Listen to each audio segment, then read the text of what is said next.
კიდევ ერთხელ მოგესალმებით. გამაგზავნეთ ჩვენი საუბრები წმინდა წერილის შესახებ. ჩვენ შეგახსენებთ დავიწყეთ საუბარი მამამთავარი აბრაამის შესახებ. წინა შეხვედრაზე უშუალოდ რაც იყო განხილული, ეს იყო აბრაამის ყოფნა ეგვიპტეში, მისი გამოსვლა ეგვიპტიდან და ყველაზე ისეთი ცენტრალური თემა, რომლის გარშემო ვსტრიალებდით, ეს გახდა თემა სიმდიდრესთან დაკავშირებით და ლოთის სოციალური სტატუსის ამაღლებასთან დაკავშირებით, რამაც გამოიწვია კონფლიქტი ქვედა ფენებში, ანუ წყემსებს შორის და ამ კონფლიქტის მოგვარების გზა, მეთოდი, კონფლიქტის საშიშროება, კონფლიქტის ესკალაციის სავარაუდო გზები, რა შეიძლებოდა ყოფილიყო აბრაამი როგორ ხედავდა, ლოთი როგორ ხედავდა, რა არჩევანი გააკეთა ერთმა, რა არჩევანი გააკეთა მეორემ და საბაბი და პრინციპი რა იყო ამ არჩევნის გაკეთებისა, ამის შესახებ ვისაუბრეთ. და საბოლოოდ თქვით ის, რომ ლოთი და აბრაამი ერთმანეთს დააცილდნენ, უბრალოდ ლოთი დაცილდა აბრაამს, წავიდა სხვა მიმართულებით. და ამის შემდგომ აბრაამმა მიიღო გამოცხადება, ქვიშასავით მრავალი შთამომავლობა აღეთქვა, გონების თვალით შემოწერა ის ტერიტორია, რა ტერიტორიაც აღთქმული მიწის ფარგლებს წარმოადგენდა და ეს ჩვენთვის მნიშვნელოვანია, ყოველ შემთხვევაში ქრისტიანული ეგზეგეტიკისთვის ეს მნიშვნელოვანია იმდენად, რამდენადაც სწორედ ეს არის ის საზღვარი, რა საზღვარითაც შემოიწერება ძველი არქმის ეკლესია, განსხვავებით ახალი არქმის ეკლესიისაგან, რომელსაც ასეთი საზღვრის შემოწერილობა არ აქვს, რატომ და როგორ ამის შესახებ ცოტა მოგვიანებით ვისაუბრებთ. და აი ახლა წმინდა წერილი თითქოს და აგრძელებს თემას, ზოგადად ვიცოდოთ წმინდა წერილი საუბრობს იმაზე, რაც აინტერესებს. აი შესაძლებელია მთელი ჩვენთვის საინტერესო რაღაცა დეტალები გულისხმობოდეს თხრობასა და თხრობას შორის, მაგრამ წმინდა წერილი მას ყურადღებას არ აქცევს, რატომ მისი მთავარი თემისათვის ეს არ არის მნიშვნელოვანი და იმიტომ შესაბამისად ჩვენ წინა ლექციაზე ესეც ავთქვით, რომ მთავარი თემა წმინდა წერილისთვის ეს არის მესია. მესიის გარშემოტრიალებს, მესიის მოსვლამდე და მესიის გარშემოტრიალებს, მესიის მოსვლის შემდგომაც. და ეს ძალიან მნიშვნელოვანია. ზოგადად ჩვენ უნდა ვიცოდეთ, რომ ადამიანის აზროვნებაში ქრისტიანობა ყოველ შემთხვევაში ამას ასე უყურებს. ადამიანის აზროვნებაში ქრისტეს მოძღვრება თვითონ იესო ქრისტე გახლავთ საზომი მართებული აზროვნებისა და არამართებული აზროვნებისა. აი მაგალითად სხვაგან შეიძლებოდა თქვა, მაგრამ ახლაც თქვა არ არის პრობლემა. ჩვენ ვთქვით, რომ ყველა ნება ეს არის დამახინჯებული სათნოება. ეს სამყარო ხრწინლებაში და ტყივებში ჩაძირული სამყარო, ეს არის ის ლამაზი სამყარო, რომელიც შექმნა ხართა და რომელიც შეცვალა და დაამახინჯა ცოდვა. აი მაგალითად თუ ავიღებთ ასეთ რამეს, აი სიჯიუტეს და სიმტკიცეს, ხო? ძალიან ძნელია გავარჩიოთ სად სრულდება სიჯიუტე და სად იწყება სიმტკიცე ამერიკით. როდის აღარ არის სიმტკიცე და როდის იწყება სიჯიუტე. აი ამ ორი რამე ახლა რაღაცა აზრით წმინდათა ცხოვრებას თუ გადავხედავთ, ჯიუტი ადამიანების ცხოვრება, რაღაცა ასეც, მაგრამ არა ისინი ჯიუტები არ არის, ისინი მტკიცენი არიან. სიჯიუტე უფრო არის იმ აზრის წინააღმდეგობაში, სადაც ქრისტე არ ეხილვება. და ამიტომ რომ გავარჩიოთ ერთმანეთისაგან რა არის სიმტკიცე და რა არის სიჯიუტე, ამ ვერანაირად ვერ გმოვიღებთ ამ გარჩევას თუ კი მესიას, თუ კი ქრისტეს არ ჩავთავთ და ქრისტეთი არ გავზომავთ ერთსაც და მეორესაც. ამიტომ როდესაც წმინდა წერილი საუბრობს მესიით ზომავს ის მის მოსვლამდე და აი მესია ცენტრალური თემა, ამის თქმა მინდოდა. თუმცა ახლა ისეთი ამბის თხრობას დაიწყოს წმინდა წერილი, რომელსაც თითქოს და ერთი შეხედვით არანაირი შეხება არ უნდა ქონდეს მესიანურ ისტორიასთან. არანაირი შეხება არ უნდა ქონდეს იმ აღთქმულ შთამომავალთან, რომელზეც აღთქმა მიიღო აბრაამმა. მაგრამ როდესაც ქრისტიანული ეგზეგეტიკა აი ამ მონაკვეთს, რომელსაც ახლა დავიწყებთ ხელს კიდებს, მიგვითითებს, რომ ეს მონაკვეთი წმინდა წერილი მოსაწინასწარმეტყველმა მოგვითხრა მხოლოდ იმის გამო ეჩვენებინა, როგორი დიადია და როგორი საოცარია მამამთავარი აბრაამი და აი ამ მესიის ჩვენი მაცხოვრის აი ამ ხორცელი უდიდესი წინაპრის შესახებ თხრობა უფრო გაეღამავებინა, ეს მიზანდასახულობა ქონდა მოსაწინასწარმეტყველსო. აქ არის მეორე დეტალიც, რომელსაც უნდა მივაქციოთ ყურადღება, ის რასაც ჩვენ ახლა წავიკითხავთ, ამას კითხულობდა ის ხალხი, ის მოდგმა, რომელიც წამოვიდა აბრაამისაგან და რაღაცა უნდა გაეგოთ ისეთი მნიშვნელოვანი, რაც თავის ცხოვრებაში უნდა განეხორციელებინათ და რაც მათი იდენტობის შემადგენელი უნდა ყოფილიყო. ჩვენ ნელ-ნელა შევეხებით ამ საკითხებს, რა იყო ის იდენტობა, რა იდენტობითაც უნდა დახასიათებულიყო ძველი ისრაელი და ცოტა მოგვიანებით ჩვენ ძალიან საინტერესო ფორმულირებას წარმოვადგენთ. წმინდა წერილში წერია, რომ იმას აქვია ქანაანელ მეფეთა 5 ქალაქ სახელმწიფო, რომელიც 12 წლის განმავლობაში იყო შუამდინარელი მეფეების ოთხი სამეფო სახელმწიფოს მონობის ქვეშ გავლენის ქვეშ მე-13 წელს აჯანყდებიან, ხოლო მე-14 წელს ეს ელამიტელი მეფეები გამოილაშქრებენ ქანაანელი მეფეების წინააღმდეგ. ახლა ერთ თხრობაში კი არის ძალიან საინტერესო დეტალები, რომელიც ჩვენ თავარი თემიდან გადამიყვანს, ამიტომ რაღაც ისეთ დეტალების საუბრით მე აღარ შეგაწყენთ. თავარი ვთქვათ ის, რომ ბრძოლა დასრულდა ელამიტელი, ანუ მესოპოტამიელი მეფეების გამარჯვებით და ოთხმა ელამიტელმა მეფემ ხუთი ქანაანელი მეფე დაამარცხა.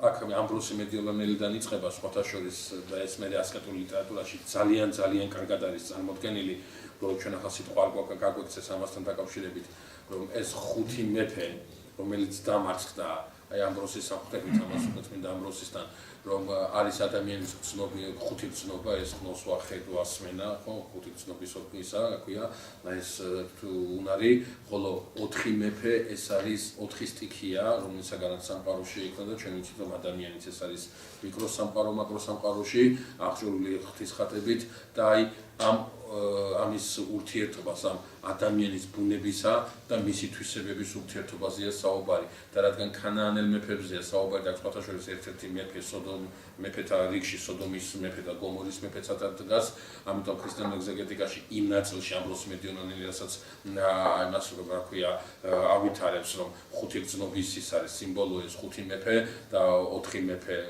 ოთხი სტიქიის სიმბოლოა, მიუთითებენ იმასთან დაკავშირებით, რომ ის დაცემულობა, რა დაცემულობა შეეხო ადამიანს, აი ეს გრძნობები, ადამიანის ხუთი გრძნობა დაავადყოფა და ის აი ამ ელამიტელი მეფეების სიმბოლურად არის ის ადამიანის ბუნების ბუნობაში მოაქცია, დაცემული ბუნების ბუნობაში მოაქცია. ეს ძალიან საინტერესოა, მეგობრებო, მოდით ახლა მე ერთ რაღაცას ვიტყვი, ამ თხრობა შეიძლება არ ახება, ზოგადად გქონდეს ეს ინფორმაციის სახით, მე არ მახსოვს ამაზე ვისაუბრე თუ არა. თუ ისაუბრე შემახსენ და გავჩერდები უბრალოდ აღარ არის თუ ის კარგო საჭირო. მე მინდა ასეთი რაღაცა გითხრათ, რომ თანამედროვე თეოლოგიაში ჯერ კიდევ ადრიდან დაიწყო ეტაპი თეოლოგიის ანთროპოლოგიზაციისა. ვისაუბრეთ ამასთან დაკავშირებით. ვთქვით ხო, კაი მაშინ აღარ გავაგრძელოთ ამ თემაზე საუბარი, რისი თქმა მინდა, რომ ადამიანში არსებული ენერგიები, აი, როდესაც სინერგიაზე გვაქვს საუბარი, სინერგია არ გულისხმობს საფრთხო ენერგიის თავსმოხვევას ადამიანზე, არსებობს ადამიანური ენერგიაც. სინერგია გულისხმობს ამური ენერგიის, ამური მისაქვია თანამშრომლობა. შესაბამისად, როდესაც ცოდვით დაცემულს, ნებებში გახურულ ადამიანზე გვაქვს საუბარი, აი ასკეტურ ლიტერატურაში, რომელიც პალამისტური თეოლოგიის შუქზე ძალიან საინტერესო სიღრმეებს გვიჩვენებს, ხვდებით სწორედ აი ამგვარ მითითებებს, რომ აი ეს დაცემული ადამიანი როგორი მიმართულია მის აი დომინანტური ენერგია, როგორი მიმართულია არა ღმერთისაკენ, არამედ ღმერთისაგან შორს და მთელი ასკეტიკა, მეგობრებო, ქრისტიანული ასკეტიკა მიმართულია იქითკენ გულისხმობს იმ მოძღვრებას, აი ადამიანმა ეს ყველაფერი როგორ მოაქციოს და როგორ წარმართოს იმ ენერგიისაკენ, რომელი ენერგიაც ამაღორწინებელი, ანუ დომინანტური ენერგია, აი ხუთი გრძნობის შემოყრება რაც არის ადამიანის თლიანობა რა დასილი დიდი დაცემულ ადამიანს უწოდებს 1000 წილად დასახიჩრებულს და დანაწილებულს. ადამიანს სანამ დაეცემოდა ერთთლიანობას წარმოადგენდა, რაც ხორცს სიამოვნებდა, ის სულს სიამოვნებდა, რაც ხორცისათვის სათნო და ეს არ გამავნებელი არ იყო, ის სულისათვის გამამხიარულებელი და მავნი არ იყო, ხოლო ცოდვის შემდგომ დანაწილება და დახრეჭვა იწყება. აი ასკეტური გზა გახლავთ 11 ასაკრები ქრისტიანული ასკეტური თეოლოგიის თვალსაზრისით, რომელიც ამ ადამიანის მთლიანობისაკენაა მიქცეული. რატო ამბობს? აი ამბროსი მედიოლანელი სწორედ ამ დეტალს უსვამს ხას, რომ ეს ხუთი მეფე და ეს ოთხი მეფე ამათი ურთიერთკავშირი, ეს არის ადამიანის შიგნით მიმართული ბრძოლა, როდესაც ადამიანის ბუნება, დაცემული ბუნება ბოლომდე იმონებს იმ გრძნობებს, რომელიც გრძნობების ღმერთისაკენ უნდა იყოს მიმართული და ამ გრძნობებს მიმართავს თქვენა ინტერესებისაკენ. ახლა ბიბლიური თხრობაში რა არის საინტერესო? ბიბლიური თხრობაში საინტერესოა ის, მეგობრებო, რომ ეს ოთხი მეფე რო გაიმარჯვებს, ტრიუმფალური სვილი ბრუნდებიან უკან. ახლა ეს ოთხი მეფეს თავისი წინამძღვარი ყავს, ქედროლოგომელის მეფობის ქვეშ უნდა იყოს ის გაერთიანებული, მაგრამ ამას არ აქვს ახლა მნიშვნელობა. საინტერესო ის არის, რომ გამარჯვებული მეფეები, როდესაც ტრიუმფალური სვლით ბრუნდებიან უკან ომის კანონის შესაბამისად. რა არის ომის კანონი? გამარჯვებულ მხარეს რჩება ყველაფერი. ეს ზოგს უკვირს, მაგრამ ომის კანონია, რომ გამარჯვებულს რჩება ყველაფერი. ყველაფერი რაც ნიშნავს. როგორც ადამიანური რესურსი და ძალა, რომელიც მოიპოვა დამარცხებულ მეფეს, ასე ქვია, ქვეყნებში, ასევე საქონელი და ის, რა ქვია, უძრავი ქონება, რომ გასაცხელს მოკიდებენ ყველაფერი იმისია. აქ არაფერია გასაკვირელი და არაფერია ისეთ რა წარმოუდგენელი. ამ თუცმიდა წერილი ამბობს, რომ აი ამ მონაპოვარს, ამ ნადალ შორის, როგორც ტყვე, როგორც ნახირი გაირეკეს ლოთიც ჩავარდა მონობაში. ლოთმა დაკარგა არა მხოლოდ ის სიმდიდრე, რომელიც სიმდიდრეს წამოიღო ა ブラ ამთან ყოფნის დროს, რომელიც სიმდიდრეს წამოიღო ა ブラ ამთან მოღვაწეობის დროს, არამედ ლოთმა დაკარგა ყველაზე მნიშვნელოვანი და ყველაზე სათუთი, ყველაზე სანუკვარი რამე ადამიანს თუ გააჩნია რა არის ეს. დაკარგა თავისუფლება. აი ამას აქცევენ ყურადღებას სწორედ საეკლესიო ეგზეგეტიკაში, რომ როდესაც შენ გადიხარ აი იმ წიაღიდან, რომელიც წიაღში ჭეშმარიტი ღვთისმადიდებლობა არის, როდესაც ღმერთთან ჭეშმარიტი ურთიერთობა არის, შენ ექცევი ცოდვის მონობაში, შენსები ვნების ტყვეობაში, ეს აუცილებლად ეს მონობა ძალიან დიდ კიბინამდე მიიღოს. და აი ლოთი, რომელიც აი სხვა ტყვეებს შორის არის მოქცეული, წაყვანილია აი ამ იმაში, რა ქვია, ამეფეების მონობაში. აი წმინდა წერილში აქ არის თქმული ასეთი სიტყვები, რომ ვიღაცა კაცი გამოიქცა, აი ამ ტყვეობიდან ვიღაცა კაცი გამოიქცა და შეიძლება ამ კაცმა სხვა რამეების გააკეთა. ჩვენ არ ვიცით ეს. მაგრამ წმინდა წერილს აინტერესებს ის მთავარი, რაზეც გველაპარაკება, რა არის ეს? მიირბინა ა ブラ ამ ებრაელთან. აი პირველად ხდება ტერმინი ებრაელი. აქამდე ეს ტერმინი არ იყო წარმოდგენილი წმინდა წერილში, პირველად ხდება ტერმინი ა ブラ ამ, ისა ებრაელი, რაც ნიშნავს მოსულს, სხვა ადგილიდან მოსულს, ფიქრობენ მდინარე გადმოლახვასაც. რაღაცნაირად ა ブラ ამ ახლა ებრაელია. ნუ ზოგი ფიქრობს ეს ებერი შთამომავალი რადგანა, იმიტომ ეწოდებოდა ებრაელი, მაგრამ უფრო უმეტესობა ფიქრობს, რომ ის სხვა ადგილიდან მოსულის აღნიშნული ა ブラ ამი მწირია მიწაზე, ა ブラ ამი მწირია მიწაზე და შესაბამისად ის ებრაელია, მოსულია, ის არ არის ადგილობრივი მოსახლე, ის აქ არ დაბადებულა, ის აქ არ გაზრდილა. რაღაც აზრით ებრაელი იქნება მისი მოდგმაც. თუ აი ამ შინაარს ჩავდებთ ამ სიტყვაში, ვინაიდან მისი მოდგმაც ამ მიწაზე მოვიდა. ამ მიწაზე არ წარმოშობილა, ამ მიწაზე არ აღორძინებულა, ამ მიწაზე ასე ვთქვათ, არ ჩამოყალიბებულა, არც კულტურულად, არც რელიგიურად, არც ნაციონალური შემადგენელი წარმოუდგენია ამ მიწაზე, ეს ყველაფერი მან ამ მიწის გარეთ შეიძინა და შევიდა ამ მიწაზე. ანუ ა ブラ ამის მოდგმა ისევე როგორც ა ブラ ამი ებრაელობს ამ სიტყვის პირდაპირ მნიშვნელობით. შესაბამისად, ცოტა მოგვიანებით ვისაუბრებთ, ახლა ამის ადგილი აქ არ არის, ტექსტი ამდენად არ გვეხმარება, მაგრამ თავის ადგილას რომ მივიღოთ, აუცილებლად ვიტყვით ამას. შესაბამისად, ა ブラ ამის ებრაელობა და მისი მოდგმის ებრაელობა რაღაცა აზრით უნდა გავდეს ერთმანეთს. რაღაცა აზრით უნდა გავდეს ერთმანეთს. რითი უნდა გავდეს ერთმანეთს? აი მე ჩვენ ამას ვიტყვით. არა იმით, რომ ესენიც ა ブラ ამის შთამომავლები არიან და ესენიც მოსულები არიან, არა. როგორც ა ブラ ამი მოვიდა, ისე უნდა მოვიდნენ ესენიც. როგორც მოსული ა ブラ ამ აქ იაზრონ და აქ იცხოვრა, ასე უნდა იცხოვრონ და იაზრონ აქ მოსულმა მისმა შთამომავალმა ებრაელებმაც. ამ შემთხვევაში იქნებიან ისინი ებრაელები. ამ შემთხვევაში იქნებიან ისინი ა ブラ ამ ებრაელის შთამომავლები და არა ხორციელი შთამომავლობის თვალსაზრისით, რაზეც ამ ხელს მათ თავის დროზე წმინდა იოანე ნათლისმცემელი. რომ ამის შესახებ ცოტა მოგვიანებით. ახლა ისმის ასეთი კითხვა, რატომ ორგვის ეს კაცი ა ブラ ამთან? რა უნდა ამ კაცს ა ブラ ამთან? ისი იმედი აქვს და რატო აგებინებს ა ブラ ამს ამ ამბავს. ჩვენ ზოგადად უნდა ვიცოდეთ, რომ აი ცოტა მოგვიანებით, როდესაც ჩვენ სოდომის დაქცევაზე და სოდომთან ერთად სხვა ქალაქების დაქცევაზე ვისაუბრებთ, ეს ა ブラ ამისათვის ამის შესახებ არც არ შეუტყობინებია, ეს ჩანდა, ხედავდა და ის კატაკლიზმი და ეს კატასტროფა, რომელიც ამ ქალაქს დაატყდა, ესა ქვია, ხილვადი იყო. შესაბამისად ის დიდი ომი, რომელი ომიც ახლა 4 მეფემ 5 მეფესთან გადაიხადა, თან ეს ომი ქანაანში მიდის და ქანაანში წარმოებს. თავისთავად ხადია ყვაგულებინებს იმას, რომ რაღაცა ამბავი მაინც უნდა გაეგო ა ブラ ამს იმასთან დაკავშირებით, რომ იმ მიმართულებითაც ლოტია წასული, არეულობაა და სამხედრო დაპირისპირება. ბოლო-ბოლო ეს სამხედრო დაპირისპირება რაღაცა აზრით მეზობელ ქალაქ სამეფოებსაც გადაედებოდა. შეიძლება მათთან ომი არ იყო პირდაპირ ამ სიტყვის პირდაპირ მნიშვნელობით, რადგან ზოგადად ვიცოდეთ რა, როგორ არის მეგობრებო, იცით, ჩვენ აი ესეთი წარმოდგენა გქონდეს ქალაქ სახელმწიფოზე, როცა გვაქვს საუბარი კლასიკური გაგებით, ამ სიტყვის კლასიკური გაგებით, სადაც გვაქვს გამაგრებული ფორპოსტი, ხო, და ამის შიგნით არის ჩაკეტილი ცივilizatsiya არ უნდა ვთქვა, ამ შიგნით არის მოსახლეობა და მოსახლეობა ამ კედლების შიგნით ვითარდება და ეს არის ქალაქი, რომელსაც აქვს თავის სამეფო ფუნქციები. ეს ქალაქი ვერ ცხოვრობს ამ სიტყვის პირდაპირ მნიშვნელობით მარტო ქალაქის კედლების შიგნით. ამ ქალაქში ჩნდება თავისი ეკონომიური მხარდაჭერა, ამ ქალაქში ჩნდება თავისი სამხედრო უსაფრთხოება და ასე შემდეგ და ასე შემდეგ. ყველაფერი ამას აკეთებს ამ ქალაქის გარშემო ჩალაგებული რა.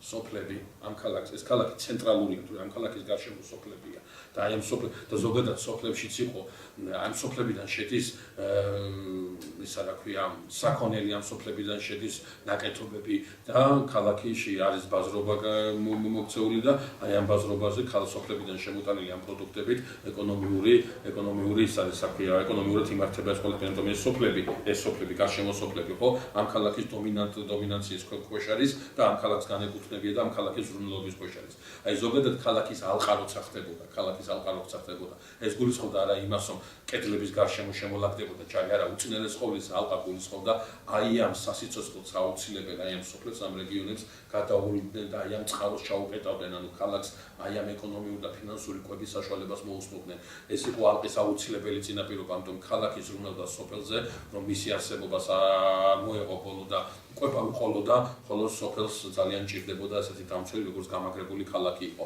ამიტომ როდესაც აი ქალაქ სახელმწიფოებთან ომებზეა საუბარი ეს ომი არ იწყება უშუალოდ ქალაქის კედლებში ეს ომი იწყება უფრო გარეთ შორს როდესაც აი რაღაცა ტერიტორია უნდა გაიარონ და აუცილებლად ის სასოფლო ის რა ქვია ეს ინფრასტრუქტურა დაარღვიონ რაც ქალაქს ძალიან ჭირდებოდა ამიტომაც სოფლებში ამიტომ იყო განვითარებული სოფელი ცნობილი იყო ხოლმე სიტყვაზე ვთქვათ რა ვიცი ქოთნის კეთებით ან და სოფელი ცნობილი იყო სახლის შენებით ან რაღაც ერთი პროფესია იყო ისეთი რომელიც აი სოფელში ეს იმას კეთებს სხვა რამეს არ აკეთებდნენ მაგრამ ეს სოფელი ამით ამ ქალაქში ამით იმაშებოდა რა ქვია რაღაცა ამით დომინანტობდა და ამით იქცევდა ინტერესს შესაბამისად აბრაამს ხუთი ქალაქ სახელმწიფოს აი ესეთი იავაყოფა მით უმეტეს აქ საუბარია ჯარისულ ტოლბაზე საუბარია ძალიან დიდ პროცესებზე საუბარია იმაზე ხობამდე ასეთი ქალაქის კი ახსენები ქალაქი ხობი აქამდე დევნიდნენ და იმის იქით აღარ გააკეთდნენ ანუ აბრაამთან რაღაცა ასეთ ეს ინფორმაცია უნდა მისულიყო აი ეს აბრაამ ებრაელთან მოირბენს ეს ტოლვილი კაცი აი ამ იმიდან რა ქვია ტყუებიდან გამოქცეული არ უნდა მოვიდეს ამასთან მარტო იმ ამბის გასაგება სამცდებლად რომ იცი იქ ხუთ მეფეს რა მოვიდა ქანაანში 4 მეფის თავდასხმის გამო ეს აბრაამ უნდა იცოდეს მით უმეტეს რომ 12 წელი იყვნენ მონობაში მე-13 წელს აჯანყდა და აჯანყების ხმაურიც უნდა გაეგო აბრაამს და ამ აჯანყების ჩახშობის ხმაურსაც გაიგებდა ეს ამიტომ წმინდა მამათა ეგზეგეტიკაში ისმის კითხვა რატომ ორბის ეს კაცი აბრაამთან რა უნდა ამ კაც აბრაამთან და პასუხი არის ასეთი რაც გითხარით რომ ახლა აბრაამი გააკეთებს ისეთ რამეს რაც მის სულიერ სიმდიდრეს და შინაგან სიმდიდრეს კიდევ ერთხელ წარმოადგენს წმინდა წერილს ფურცლებზე რა უნდა გააკეთოს რატომ უნდა მოიგნოს ამ კაცმა აბრაამთან ერთადერთი რამის გამო იმედი აქვს იმისა რომ აბრაამი ლოთის ტყვეობას უყურადღებოდა დატოვებს რაღაცა აზრით იურიდიული თვალსაზრისით რომ გადავხედოთ ახლა ამით შევხედოთ ხო აბრაამს ლოთთან აღარაფერი აღარ ესაქმება ლოთმა უარი თქვა აბრაამთან ცხოვრებაზე ლოთმა თავისი გზა აირჩია და ამ გზის ბოლო ის იყო რაც ნახა და რაც იხილა მორჩა და გათავდა მაგრამ აი აქ სწორედ საინტერესო ის გახლავთ რომ ფიქრობენ რომ აბრაამი რომელიც ქადაგებდა თავისი ღმერთის შესახებ ეს ღმერთი ისე იქადაგა ეს ღმერთი ისე გააცნო წარმართულ საზოგადოებას რომელიც არის ზრუნველი, რომელიც არის მოსიყვარული, რომელიც არ დატოვებს გაჭირვებაში მოყვას. ამიტომაც მეგობრებო, ეპოქაა რელიგიური, როგორი ღმერთიც ამყავს ისე ვაზროვნებ, ან და პირიქით, როგორც ვაზროვნებ, ზუსტად ისეთი ღმერთი მყავს. წინა წმინდა თქვა, არაფერი არ შეცვლია. ზუსტად იგივეა დღევანდელ დღეს. ზუსტად იგივე ხდება დღევანდელ დღეს. არაფერი არ არის გამოსული. შეცვლილია ფორმები, შეცვლილია დრო, შეცვლილია სივრცე, თორე შინაარსი არის იგივე. როგორი ღმერთიც ამყავს ისე ვაზროვნებ და პირიქით ჩემი აზროვნებით მე ვაღიარებ ჩემს რელიგიურ წამს რანაირი შეხედულებაც მაქვს რანაირი მიდგომაც მაქვს სწორედ ისე ვსაუბრობ ძალიან საინტერესოა რომ მაცხოვარი როდესაც ამბობს მრავალი მეტყვის მას ჟამსაშინა უფალო და ვეტყვი არ გიცნობ თქვენ როგორ შენი სახელით ამ წინასწარმეტყველებდით შენი სახელით ამ კუნავდით ანუ შენი სახელით მოქმედებდით სულ როგორ არ გიცნობ ჩვენ და მაცხოვარი თქვის არ გიცნობ თქვენ რატო იმიტომ რომ ჩემი სახელით კი არ მოქმედებდით ვიღაცა ყავდათ მოგონილი და იმას არ თქვენდით ჩემს სახელს თორე ჩემთან თქვენ საერთო არაფერი გქონიათ აი ეს ძალიან მნიშვნელოვანია რატო ჩვენი აზროვნებით როგორც ვაზროვნები ისეთი ღმერთი გვაქვს მე თუ ჩემ აზროვნებაში ქრისტიან ყავს ჩემ აზროვნებაში ის ჩემი აზროვნება არ იზომება არ არის მოწყობილი იმ სწავლებაზე იმ მითითებაზე იმ მოძღვრებაზე რომელიც იესო ქრისტე მომცა ჩემი ღმერთი ვერ იქნება ქრისტე მე კი შეიძლება ვთქვა რომ ღმერთი ქრისტე ყავს მაგრამ სინამდვილეში მე ჩემი მოგონილი ღმერთი ყავს, რომელიც რაღაცებს მიპრავებს, რომელიც რაღაცებს იმაშვება, რა ქვია, რაღაცების უფლებას მაძლევს, მაგრამ მე ვარქვევ ამ ჩემ მოგონილ ღმერთს ქრისტეს სახელს. აი ეს ა ブラ ამის ქადაგების და მისი მისიონერობის ყველაზე საინტერესო ნაწილი გახლავთ სწორედ ეს ის ცხოვრობს ისე რომ მისი ცხოვრება აჩვენებს არ შეიძლება ა ブラ ამის ღმერთის ა ブラ ამის რელიგიის მქონე ადამიანს გული არ ტკიოდეს თავის მოყვასე, გული არ ტკიოდეს ლოძზე, გული არ ტკიოდეს იმაზე, რა დაემართა ამ კაცს და ლოთის გამო იმედი აქვს, რომ ა ブラ ამი გაილაშქრებს ამ 4 მეფის წინააღმდეგ და იმას იზავს, რა ქვია, ლოთის ტყვეობიდან გამოსვლის წინ მთელ ამ იმას, რა ქვია, დამარცხებულ მხარესაც და დატყვევებულ მხარესაც თავისუფლებასა და მშვიდობას მისცემს. ახლა აი ამ კუთხით ჩანს ა ブラ ამის სოციალური მდგომარეობაც. ა ブラ ამი ძალიან დიდარია და ძალიან გავლენიანია. ა ブラ ამის იმედი აქვს, მეფეების წინააღმდეგ გალაშქრების იმედი აქვს. ძალიან დიდია მართლა ეკითხარით კიდევაც წინაშე ხოთრაძე გავლენიანი შეექეს ავტორიტეტით სარგებლობს. ძალიან ისეთი ის არის, რა ქვია, საინტერესო პიროვნებაა და მასთან ურთიერთობას ეძებს დიდი და პატარა, ამიტომ ახლა ა ブラ ამი რასაც გააკეთებს აი ეს იქნება ასე ვთქვათ გადამწყვეტი იმ რეგიონისათვის, რომელიც რეგიონიც შეიძლება ხვალდაზე კი იგივე მეფეების თავდასხმის საშიშროების წინაშე დადგება. ა ブラ ამთან დაკავშირებით ნათქვამია ის რაც მოსალოდნელი იყო და ეგ საეკლესიო ეგზეგეტიკაში წამოღებული აი ამაზრის გაგრძელებას წარმოადგენს.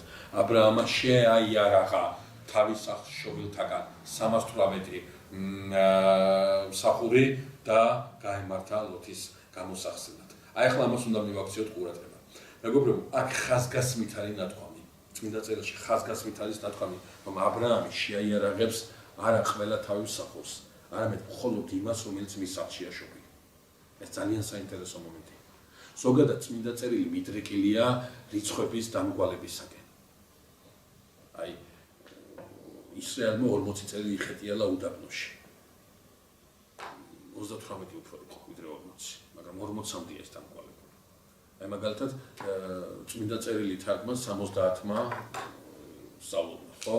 სტეფან სეტუაგინდას თარგმანი სადაც მივიკეთ, ხო? არ იყო 70, 72 იყო სინამდვილეში. აი ციფრების დამგვალებისკენ არის მიდრეკილი, ხო? რაღაცნაირად. მაგრამ თუ კი წმინდა წერილში გამოჩნდება რაღაცა რიცხვის ფიქსირება, აი მაგალითად დათქვამია ნოე შეეძინა სემი კამი იაფეთი 500 წლის იყო ნოე და შეეძინა სემი კამი იაფეთი. ტყუპები არ ყოფილან და 500 წლის ასაკში ახლა სამივე ვერ გაჩნდებოდა ეს გამორიცხული, ხო? მაგრამ რაღაცა წლოვანება დაამოყვალა წმინდა წერილმა და ასე გადმოგწა თავარი სათქმელი რაც უნდა ეთქვა, მაგრამ როდესაც წმინდა წერილში რაღაცა რიცხვი ფიქსირებულია, რაღაცა ის დაბრგვალებული არ არის და რაღაც კონკრეტულ რაღაცა იმაზე მიუთითებს, რაღაც მოვლენას მიუთითებს, ამ დროს აი ეგზეგეტიკის ყურადღება განსაკუთრებით ტრიალებს ხოლმე ამ ციფრის ამ რიცხვის გარშემო და რაღაცას ეძებს, რადგან ძალიან ისეთი ცოცხალი ინფორმაცია იპოვა წმინდა წერილში. რას გულისხმობთ? ჯერ ყურადღება 318-ს თავი დავანებოთ, ჯერ ყურადღება მივაქციოთ იმას, რომ ა ブラ ამი ყველას კი არ შეაიარაღებს, არამედ მხოლოდ იმას, ვინც მის სახლშია შობილი. ახლა ისე თქვა მინდა მე. რას ამბობს საეკლესიო ეგზეგეტიკა? მეგობრებო, საქმე ის გახლავთ, რომ როდესაც ა ブラ ამი ქალდერელთა ურიდან ახეტიალდა, გაიარა მთელი ეს ჩრდილო მესოპოტამია, გაიარა ეს მცირე აზიის ტერიტორია, ხეთების სამეფო, ჩამოვიდა ქანაანში, შემდგომ მიდის ეგვიპტეში, მერე ამოდის უკან და მოძრაობს და ხეთიალშია. ამ ხეთიალობისას ა ブラ ამი თან დიდდება, ეს ჩვენ უკვე ვიცით და თან ა ブラ ამი დიდდება არა მხოლოდ ფინანსური მატერიალური თვალსაზრისით, ა ブラ ამი დიდდება გარშემოყოფების თვალსაზრისით. ყიდულობს, მსახურებს, ან და შეუერთდებიან მას მსახურები და მონები და აი ა ブラ ამის ეს წიაღი, ა ブラ ამის გულისხმობ ის სივრცე, რომელიც სივრცის მეთაურიც ა ブラ ამი გახავთ, სულ უფრო მრავლდება და მრავლდება. ახლა ეს რაშია საინტერესო, ეს ატოა მნიშვნელოვანი. მეგობრებო, ა ブラ ამის ცხოვრება, რომელიც არის კაცად რელიგიური ცხოვრება და არის ღმერთის მადიდებლობისაგან მიმართული ცხოვრება, თავისთავად ცხადია ხასიათდება ლიტურგიკული ღვთისმსახურებით. ანუ ა ブラ ამი წირავს ხვებს. რას ნიშნავს ა ブラ ამი წირავს ხვებს? ჩუმად სადღაც დადგება ხვებშეწიროს და მერე გამოჩნდება კი არა, ეს არის საზეიმო ხვებშეწირვა. ეს არის სადღესასწაულო ხვებშეწირვა. ა ブラ ამი როდესაც ააგებს საკურთხეველს, ამ საკურთხეველისაკენ აქვს მიმართული გონება დის და პატარას. და როდესაც ა ブラ ამი წარდგება საკურთხევლის წინაშე და მსხვერპლი უნდა შეწიროს, რა ეს გულისხმობს იმას, რომ ვის უკან დგასვი არა მარტო სარა, არა მარტო ლოტი სანამის გაცილდებოდა აბრაამს, არამედ ეს მონამხევლები, ეს მსახურები, ეს მთელი აბრაამის იმისა რა ქვია, სივრცე აბრაამის უკანა დგას და იწყებს თაყვანისცემას იმ ღმერთისას, რომელ ღმერთსაც მსხვერპლავს აბრაამი. აბრაამის წიაღი, ამიტომაც გახლავთ მეგობრებო, ჩანასახოვანი მდგომარეობა ძველი აღთქმის ეკლესიის ინსტიტუციონალური იმისა რა ქვია, რეალობისა. აი აქ ხდება ერთ აბრაამის ღმერთს თაყვანისცემს, აბრაამი, ცარაც, ლოტიც, დამასკოელი ელიაზარიც, ის მონამხევლების, რომელიც აბრაამის წიაღშია შემოსული. მაგრამ აქ ჩდება ერთი კითხვა. როდესაც აბრაამის ღვთისმსახურებისას, აბრაამის ლიტურგიკული ღვთისმსახურებისას, აბრაამის მსახური თაყვანისცემს ღმერთს, რატომ სცემს ამ ღმერთს თაყვანს? იმიტომ რომ ამ ღმერთის, თუ იმიტომ რომ სოციალური ვალდებულების ქვეშ არის. სულ არსებობს ამ ღმერთის, მაგრამ რადგან მათი წინამძღვარი ამ ღმერთის წინაშე დგას, ისიც ვალდებული ამ ღმერთის წინაშე იდგეს. აბრაამი ამას აქცევს ყურადღებას. აბრაამისათვის მნიშვნელოვანი არის მეგობრებო, არა ის გარეგნულად რა არის გამოხატული, არამედ ის შიგნით რა ხდება. შინაგანი თაყვანისცემის გამოხატულება თუ არის გარეგნული თაყვანისცემის, შინაგანი თაყვანისცემის გამოხატულება არის თუ არა გარეგნული თაყვანისცემა. აბრაამი მხოლოდ იმას შეუძლია ენდოს, რომლის თაყვანისცემა გარეგნული კი არ არის, რომლის თაყვანისცემა იწყება შინაგანად. ამიტომაც აბრაამი ენდობა არა იმას, ვინც იყიდა და ვინც მის იმაში შემოვიდა და წიაღში შემოვიდა, თუმცა არანაირი ურთიერთობა არ ქონია მანამდე აბრაამთან და მის ღმერთთან და შესაძლებელია ის ვალდებულების გამოდგას ამ საკურთხეველის წინაშე, თორე გულში თავისი ღმერთები ისე ყავს შედახული, ანუ აზროვნების ფორმა არ აქვს შეცვლილი ის ამ ღმერთს ეთაყვანება, იმიტომ რომ სხვა გამოსავალი არ აქვს, არა, აბრაამს ჭირდება ისეთები, აბრაამი ენდობა ისეთებს, რომლებიც დაიბადნენ უკვე ამ წიაღში და მთელი თავისი ცხოვრების განმავლობაში რო იჯდებოდნენ, აი ამ თაყვანისცემის გარდა უცხო თაყვანისცემა არ უნახავთ. მათ გულში, მათ აზროვნებაში სწორედ ეს ღმერთია დალექილი, რომელ ღმერთსაც თაყვანისცემს აბრაამი. ამიტომ აბრაამს საკმაოდ დიდი ჯარის შეკრება შეუძლია, მაგრამ ამ დიდ ჯარს არ ენდობა მხოლოდ 318-ს. რომელი არის 318? ეს არის ის 318, რომელიც აბრაამის უკვე აბრაამთან ყოფნისას იშვიათ. აქ გაიზარდნენ ამ საკურთხეველის წინ, რომელიც საკურთხეველის გვერდითაც კერპი, საკერპ თაყვანისცემლო, რელიგიური აზრი და შესაბამისად მენტალობა მათში უბრალოდ ფეხს ვერ მოიკიდებდა. აბრაამი ამას აკონტროლებს. ეს არის ძალიან მნიშვნელოვანი, იმიტომ მისი მამამთავრობა ჩვენ კი ვნახავთ, რომ აბრაამის ეს სრულველობა გაგრძელდა მის მოთქმაში, მაგრამ არსობრივად უკვე აბრაამის ცხოვრება შევხედავთ, მისი ცხოვრება მიმართულია ყველა მათგანზე, მის გარშემოტრიალებს. ამიტომ არის ეს ჩეული და ამიტომ აინტერესებს ეს წმინდა წერილს. ამიტომ ეს 318 არის არა უბრალოდ აბრაამის მსახური, არამედ აბრაამის წიაღში შობილთაგან არის, აბრაამის სახლში შობილთაგან არის, რომელსაც ბოლომდე ეკნეიტობა ეს მამამთავარი. ახლა შეეხება ამ 318. იგივე ამბროს მედიოლანელი ყურადღებას აქცევს ახლა თავისთავად ცხადია სეპტუაგინტის ტექსტით, ანუ ბერძნული თარგმანით იკითხება ეს ადგილი და ამბროს მედიოლანელი ყურადღებას აქცევს 318 არაბული ციფრები ვერ იქნება, ხო? არის ასოები გამოისახება, რიცხვი მნიშვნელობები, ხო? არაბული ციფრები შემდგომში მოდის, ამიტომ ტაუ, იოტა და ეტა. აი ეს არის ეს სამი ბერძნული ასოა, რომელიც 318-ს აღნიშნავს, რომ ამბროს მედიოლანელი ამბობს, რომ ტაუ ეს არის ჯვრის სიმბოლო, იოტა და ეტა ეს არის მაცხოვრის სახელის ინიციალები და აბრაამის მიერ 318 მეომრით იმის გამოხსნა, ლოტის გამოხსნა ტყვეობიდან წინასახია ჩვენი იმისა, რომ მაცხოვარმა თავისი ჯვრით გამოგვიხსნა ცოდვის ტყვეობისაგან.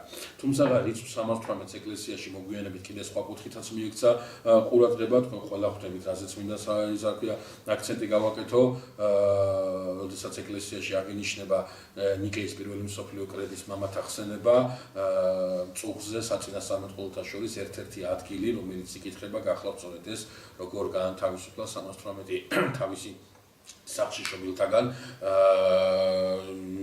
თავის სახლში შობილებით, იმან რა ქვია აბრაამა ლოტი ტყვეობისაგან, ამიტომ 318 აბრაამის მეომარი გახდათ ასევე წინასახე სიმბოლო იმ 318 მამისა, რომელიც ნიკეის პირველ მსოფლიო კრებაზე ხელი მოაწერეს ეკლესიის მართლმადიდებლურ აღმსარებლობას. ახლა ზოგადად მინდა ვთქვა, ახლა ამას დიდად არ გავყვე, მაგრამ ზოგადად მინდა ვთქვა მეგობრებო, რომ არსად არ გვაქვს პირველი მსოფლიო კრების ოქრები, ესეთ რამე არსებობს. და შესაბამისად რიცხვი 318-იც ეს უფრო საეკლესიო გარდამოცემაში დამახსოვრებული რიცხვია, თუ ისტორიულ წყაროებს და დოკუმენტებს დავუკვირდებით 2000-ის და მეტი ჩადიოდნენ სხვადასხვა მხარიდან, 318 ვერ იქნებოდა. მაგრამ რაღაცა ეს 318 ძალიან ჩაჯდა საეკლესიო მახსოვრობაში, აი მაგალითად როდესაც ეფესოს კრებაზე ან ქალკედონის კრებაზე გვაქვს საუბარი და იქ საწუნოებრივ განსაზღვრებას ვკითხულობთ, ასეთ რამეს, ასეთ ფრაზას წავაწერთ, როგორც განსაზღვრა 318 წმინდა მამის კრება. არსად არწერია ნიკეის პირველი მსოფლიო კრება. 318 მამის კრებას რო იტყოდნენ, ავტომატურად იგულისხმებოდა, რომ ეს ნიკეის პირველი მსოფლიო კრებაზე იყოს საუბარი. იმდენად კაი 318 მამის სახელი აი ამ კრებამ, ამიტომ სხვადასხვა აზრია ამასთან დაკავშირებით, ფიქრობენ, რომ 318 ეპისკოპოსი იყო მართლმადიდებელთაგან, რომელთაც ხელი მოაწერეს და ნახევარდარიანელება სწორედ ამ 318 ეპისკოპოსის იმას შეუერთდნენ თავიანთი რაღაცა ქვედა აზრებით და ქვედა იმით გეგმებით. სხვადასხვა აზრია მოკლედ ამასთან დაკავშირებით ძალიან არ გავაგრძელოთ სიტყვობრივად ეს 318 აბრაამის მეომარი, ასევე წინასახია ნიკეის პირველი მსოფლიო მამის კრებაზე მოღვაწე მართლმადიდებელი მამებისა. ახლა ერთი დეტალი ვთქვათ კიდე და გავაგრძელოთ თხრობა. მეგობრებო, კია ნათქვამი აბრაამის 318 მეომრით არის წასული, მაგრამ მარტო 318 მეომრით არ არის წასული. აბრაამს ყავს მოკავშირეებიც. ანუ აბრაამი საკმაოდ დიდი ჯარით არის წასული, უბრალოდ ამ დიდ არმიაში, ამ დიდ სამხედრო ძალაში ეს 318 წარმოადგენს ეგრეთ წოდებულ რაღაც ან გენერალური შტაბი ან და სპეციალური შრომების რაღაცა, ეს არის საქმეა არმია და რაღაც ამ დაგვარი არ ვიცი, ყოველ შემთხვევაში მარტო ეს 318 აი 4 მეფის წინააღმდეგ არ მიდის სავაჭროდ. საკმაოდ დიდი ძალა მიყვება აბრაამს, უბრალოდ ეს დიდი ძალა 318-ის გარშემოა შემოკრებილი, ხოლო ეს 318 დგას აბრაამის წინამძღოლობის უკან. მოხდება ბრძოლა, ხამე მოულოდნელად თავდასხმა იქნება ამ მეფეებზე და წმინდა წერილში შემდგომ აი ეს მოულოდნელი თავდასხმის დეტალი საკმაოდ კარგად ვითარდება. აბრაამი გაიმარჯვებს და ახლა ისბრუნდება ტრიუმფალური სვლით უკან და რასაც ყურადღებას ვაქცევთ, მეგობრებო, გახლავთ ის, რომ აბრაამი გაიმარჯვებს იმავე ომის კანონებით. აბრაამის არის ახლა ყველაფერი და ამ გამარჯვებული მხარის არის ყველაფერი, მათ შორის აბრაამს გაუსაკუთრდა ვინ? ლოთი, რომელსაც დაკარგული ჰქონდა თავისუფლება. სხვაგვარად რომ ვთქვათ, ეს არის ის ტანჯვის გზა, რომელიც ღმერთმა გაატარა ლოთს იმისათვის, რომ ის დაბრუნებულიყო აბრაამთან. ამას ძალიან ხო ყურადღება მივაქცევთ, ვინაიდან ადამიანი, როდესაც არამართებულ გზას ირჩევს და ის კვლავ აგრძელებს ღმერთთან მედრებას, რომ რაღაცა კარგად იყოს ღმერთთან ერთობაში, იყოს საფრთხის მშვიდობა კონდეს. ღმერთი ამ მშვიდობას ნაცალადევად არ მისცემს ადამიანს, ეს გამორიცხულია. ღმერთი მასთან ერთობის სიხარულს ნაცალადევად არ მისცემს, ეს გამორიცხულია. ის უნდა გახდეს ისეთი, რომ ეს მშვიდობა მიმღებელი იყოს მისთვის. ეს უნდა გახდეს ისეთი, რომ ეს სიკეთე მიმღებელი იყოს მისთვის. ეს სიკეთე და ეს მშვიდობა რაღაცა ნაცალადევად თავს მოხოვული კი არ უნდა იყოს, მისთვის ბუნებრივ ურთიერთობაში უნდა ჩაჯდეს. ამიტომ ტკივილს უგზავნის ხოლმე ღმერთი ადამიანს იმისათვის, რომ ამ ტკივილის შედეგად ის გამოიწვოს, ამ ტკივილის შედეგად ის გაიზარდოს და ამ ტკივილის შედეგად ის გახდეს იმ მდგომარეობაში, სადაც უკვე საფრთხო სიკეთისა და საფრთხო მშვიდობის მიმღებლობა მისთვის იქნება რა თავს მოყოლა, არამედ მისთვის იქნება თანამშრომლობის, ურთიერთობისა და სინერგიის საფუძველი. შესაბამისად, ლოცეც ამას უყურებენ. ლოცმა გაიარა ძალიან დიდი ტკივილი იმისათვის, რომ აბრაამთან დაბრუნდეს. რატო დაბრუნდეს აბრაამთან? მარტივი მიზეზის გამო. ლოთი იმ ღმერთზე ლაპარაკობს, რომელ ღმერთზეც ლაპარაკობს აბრაამი. ლოთი იმ ღმერთს ადიდებს, რომელ ღმერთსაც ადიდებს აბრაამი და თუ უნდა ლოთს ამ ღმერთის მადიდებლობა იყოს ნაყოფიერი, თუ უნდა ლოთს ამ ღმერთის მადიდებლობა იყოს წარმართებული და ამ ღმერთის მადიდებლობა იყოს სიკეთეში გამოვლენილი, მაშინ ის უნდა ცხოვრდეს არა ისე, როგორც ცხოვრებაც აერჩია. ამით უნდა დაბრუნდეს აბრაამთან. აბრაამთან არის ეს მარტო შესაძლებელი, ეს ძალიან მნიშვნელოვანი. აი მახსოვს მე რო სტუდენტი ვიყავი, ერთ მამასთან მქონდა საუბარი და იმან თქვა ასეთი იმან გითხრა რაღაცა ასე ღმერთს ოთხოვო წყალობასო, ღმერთს ოთხოვო რომ მაცხოვნო არ გეშინიაო და რისი უნდა მეშინოდეს მეთქი. ტკივილით შენ თუ ტკივილით არ გამოსწორდი, შენ თუ შენ თავზე ამაღლებით არ გამოსწორდი, შენ თუ ჯვარცმა არ გაიარე, რანაირად უნდა იმასაკ, რანაირად უნდა გამყოფოს იმან თავისთან. თუ არა ძალადობი და ღმერთი შენზე ძალას არ იხმას, რასოს ამას ძალიან გთხოვ დაუკვირდეთ, ეს ძალიან მნიშვნელოვანი დეტალია. ამიტომ არის ასკეტური ლიტერატურაში მე ხა არ გავაგრძელებ საუბარს, მაგრამ ყვანან მამები, რომლებიც ხანდახან ღმერთს ევედრებიან კიდევაც. ღმერთის დატოვებულობის შიში აქვს, როდესაც რაღაცა ან შეჭირვება არ აქვს, ან ავადმყოფობა არ აქვს, ან და რაღაცა პრობლემა არ აქვს, ფიქრობენ რომ რაღაცა ეს ყველაფერი მათ სულიერ ძალებს მოადუნებს და ფიქრობენ რომ ეს ყველაფერი მათი სულიერი მდგომარეობისათვის არ იქნება კარგი და ევედრებიან ხოლმე ღმერთს განსასწრებისათვის. მახსენდება ერთი პატერიკი, რომელიც ერთი მამა იყო, რომელიც დიდი მამა იყო ძალიან, რომელიც გულით ლოცულობდა იმაზე, რომ რამე სნეულება მიეცა ღმერთს ამისათვის, რომ ამ სნეულებაში მას შეეცნო ის თავისი დაცემულობა და ამ დაცემულობის გააზრებით ის შევედრებოდა ღმერთს სინანულით და იცოდა რომ ღმერთი მას არ დატოვებდა და კედიაში გარდაიცვალა ეს მამა და იმდენად იყო მისი სხეული დასიებული რომ კედიდან ძლივს გამოასვენოს ანუ ცნეულება აი ეს ლოცვა ისმინდა ღმერთმა აი ეს არის ძალიან ტკივილის ანატომია ასკეტიკურ ლიტერატურაში ამას გულისხმობს ეს არის არა სულის ტკივილი არამედ ეს არის ის ტკივილი რომელიც დაცემულ ბუნებას ტკივა და აი აქედან გამომდინარე ადამიანი ურთიერთობას იწყებს ღმერთთან აი ეს ტკივილი გაატარა აბრაამს არქეოლოგიურ ღმერთმა ლოცვას რათა ის დაუბრუნდეს ის მართლა დაუბრუნდა აბრაამს მაგრამ პრობლემა არის ამაში როდი ისე უარს იტყვის აბრაამს როდი ისე უარს იტყვის მასთან ერთად ყოფნაზე ის ისევ წავა იქ სადაც უნდა წავიდეს ახლა სადაც მას უნდა რომ წავიდეს ახლა ჩვენ ყურადღება მივაქციოთ წმინდა წერილის თხრობის ამ ეპიზოდს როდესაც აბრაამი ტრიუმფალური სვლით ბრუნდება უკან კიდევ ხომ ყველაფერი ახლა აბრაამის აი სანამ უკან ჩამოვა აბრაამი თავის მოკავშირეებს მისცემს იმ ნადავლის იმ წილს რაც მათ ეკუთვნით და ამით ესე იგი მათთან აი ამ კონტრაქტს სამხედრო კონტრაქტს საბოლოოდ დაასრულებს და ისინი თავთავიანდი მონაგებით წავენ სახლში აი დანარჩენს ახლა რასაც ვხედავთ რასაც წმინდა წერილი გულისხმობს ეს უკვე პირადად აბრაამის არის უკან მოსულ აბრაამთან ორ შეხვედრაზე საუბრობს წმინდა წერილი ერთი შეხვედრა არის სოდომის მეფესთან და ეს არ უნდა იყოს ის მეფე რომელიც დამარცხდა ის მეფე მოკვდა ეს უნდა იყოს უფლისწული რომელიც ავიდა სოდომის ტახტზე მამის გარდაცვალების შემდგომ და მეორე არის მეფე სალემისა ჩვენ სალემის მეფის სახელი ვიცით მაგრამ სოდომის მეფის სახელი არ ვიცით რაღაცა აზრით სოდომის მეფე ჩნდება წმინდა წერილში და თითქოს და თხრობის სისტემურობიდან გამომდინარე რაც მოსეწინასწარმეტყველს ახასიათებს მეგობრებო ძალიან თქო გავიხსენოთ რაც ვთქვით მოსეწინასწარმეტყველის თხრობა არის სისტემური და არა იმდენად ქრონოლოგიური კი ქრონოლოგიასაც მიყვება მაგრამ სისტემური თხრობის ხარჯი არა აი მაგალითად თუ კი მოსე ისაუბრებს აბრაამზე ხო აბრაამის გარდაცვალებაზეც ისაუბრებს დაასრულებს აბრაამზე საუბარს და მერე გადადის სხვა თემაზე სინამდვილეში სხვა თემაზე რო გადადის აბრაამი ჯერ კიდევ ცოცხალია მაგრამ სისტემურ თხრობას მიყვება ანუ აბრაამის შესახებ ამოწულავს თავის თხრობას და მერე გადადის სხვაზე ამიტომაც ეს სოდომის მეფეს უახსენებს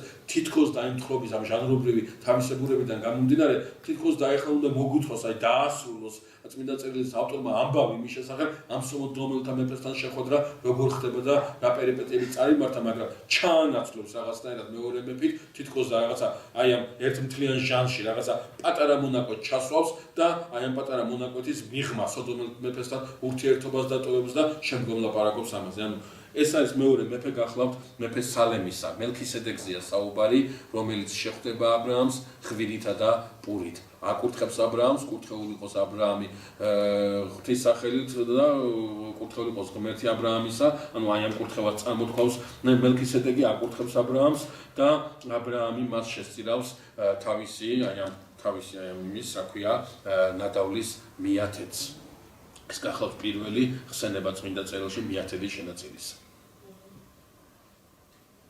ანუ ჩვენ მე არ ვისაუბრებთ ამაზე მაგრამ უბრალოდ რო გითხრათ ეს კანონის სახით ჩაწერს მოსემ ჯულში ზოგადად მინდა იცოდეთ მეგობრებო რომ მოსემ ჯულში ბევრი რამე დაწერა ისეთი რაც მანამდე ტრადიციაში ისედაც ჰქონდათ მის თანატოლებს უბრალოდ ჯულმა რა გააკეთა ამ ტრადიციაში რაც მისაღები იყო ის დააკანონა და რაც მისაღები არ იყო ის უკანონოდ გახადა ანუ ჯულმა ეს ტრადიციული რაღაცა წესები კანონის ვალდებულების ქვეშ მოაქცია და რაც მიუღებელი იყო ის უკანონოდ გამოაცხადა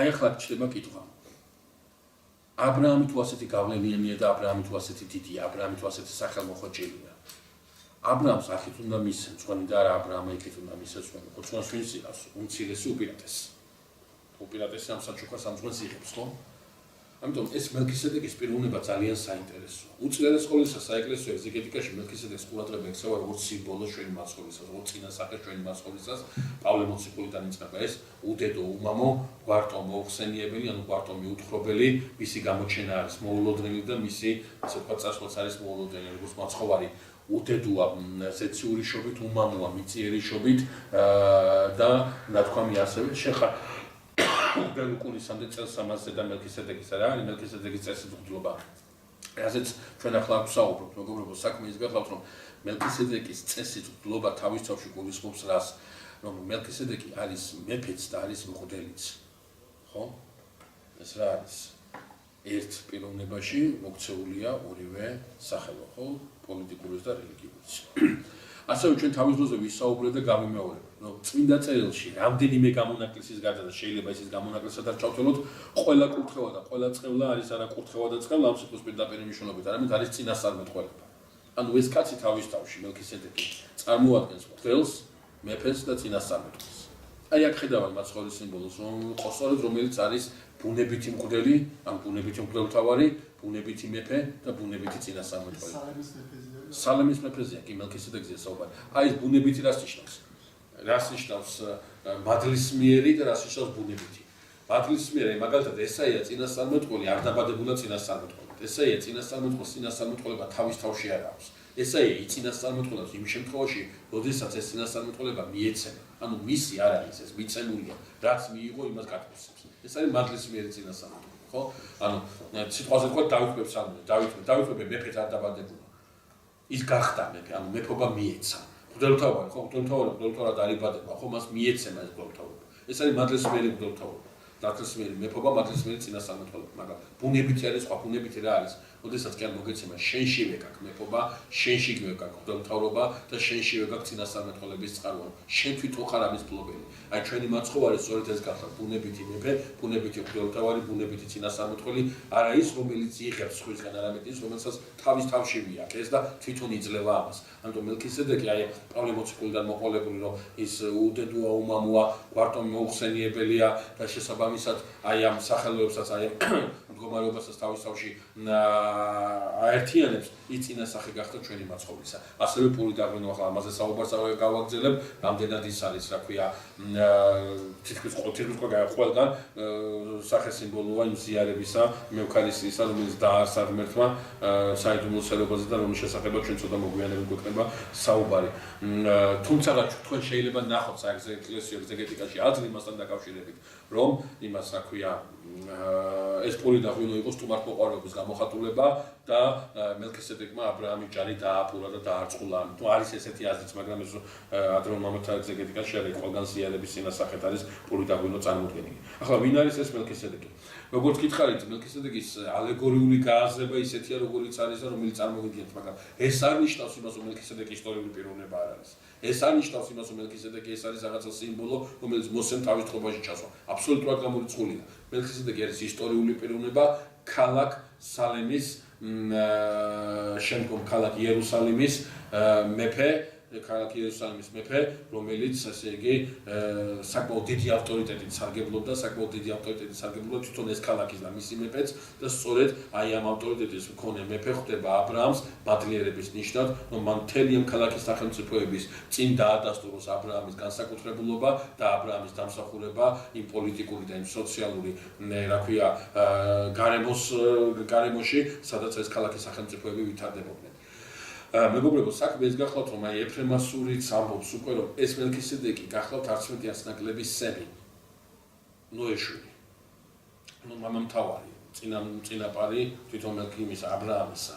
და სწორედ ის შეხვდა, სწორედ ის გამოვიდა იმას, რა ქვია, აბრაამთან შესახვედრად. საინტერესო ის გახლავთ, მეგობრებო, რომ როდესაც წმინდა წერილი საუბრობს მელქისედეკზე, ამბობს, რომ ის იყო მეფე სალემისა და ასევე იყო მღვდელი ღვთისამაღლისა. ეს თქვით, რომ მეფე და მღვდელი ამაზე ვისაუბროთ, მაგრამ სხვა რამეს მივაქციოთ ყურადღება. ნახეთ რა არის საინტერესო. მარტო აბრაამი არ ადიდებს ამ ღმერთს. ჭეშმარიტებას. მოგვიყვანეთ, ჭეშმარიტებას არ ადიდებს სალემის მეფეც მელქისედეკს. და თუ კი სალემის მეფე მელქისედეკი ადიდებს ამ ჭეშმარიტ ღმერთს, ავტომატურად რაც გულისხმობთ, ვინ ადიდებს კიდე ამ ჭეშმარიტ ღმერთს? თელის ქალაქის სახელმწიფო, რომლის მეფეც ეს გახლავთ, რომლის თავარი ქურუმის თავარიც მელქისედეკი გახლავთ. ანუ აი ამ ოიკუმენაში, რომელ ოიკუმენაშიც მოღვაწეობს აბრაამი, არ არის აბრაამი მარტო ჭეშმარიტ ღმერთის მადიდებელი, სხვებიც არიან ღმერთს ჭეშმარიტ ღმერთს ადიდებენ. რომელ ღმერთს? იმ ღმერთს, რომელსაც შექმნაც ადამიცა, რომელიც გოდისაც კებს ვერ გაიკარგა. არამც თუ არიან, მთელი ქალაქის სახელმწიფოც აღმოჩნდა ასეთი. ჩვენ ახლა უნდა ყურადღება მივაქციოთ განსხვავება მელქისედეკს და მის აღსარებლობას და აბრაამსა და მის აღსარებლობას შორის. ერთი ღმერთის აღსარებლობა, ორივე ერთ ღმერთს ადიდებს. როდესაც მელქისედეკი ახლა აბრაამს აკურთხავს იმ ღმერთის სახელით, რომელ ღმერთსაც ხოცილავს აბრაამი. მაგრამ არის ერთი განსხვავება, ძალიან მნიშვნელოვანი განსხვავება, რატომაც წმინდა წერილი საუბრობს არა მელქისედეკზე, არამედ საუბრობს მაინც და მაინც აბრაამზე. რა არის ეს განსხვავება? მეგობრებო, ღმერთი, რომელიც ღმერთის შესახებაც საუბრობს, მელქისედეკი, ღმერთი, რომელიც ღმერთსაც ადიდებს ქალაქ სალემის მოსახლეობა და ეს ღმერთი, რომელიც ღმერთიც იდიდება მათ მიერ, რომელი ღმერთია? ეს არის ღმერთი, იგივე ღმერთია, მაგრამ ამ ღმერთს რა გამოცხადებით იცნობენ? ამ გამოცხადებით იმრავლეთ, ინაყოფიერეთ, აავსეთ ქვეყანა, ან და ერთი რედაქციით ეუფლენით მას,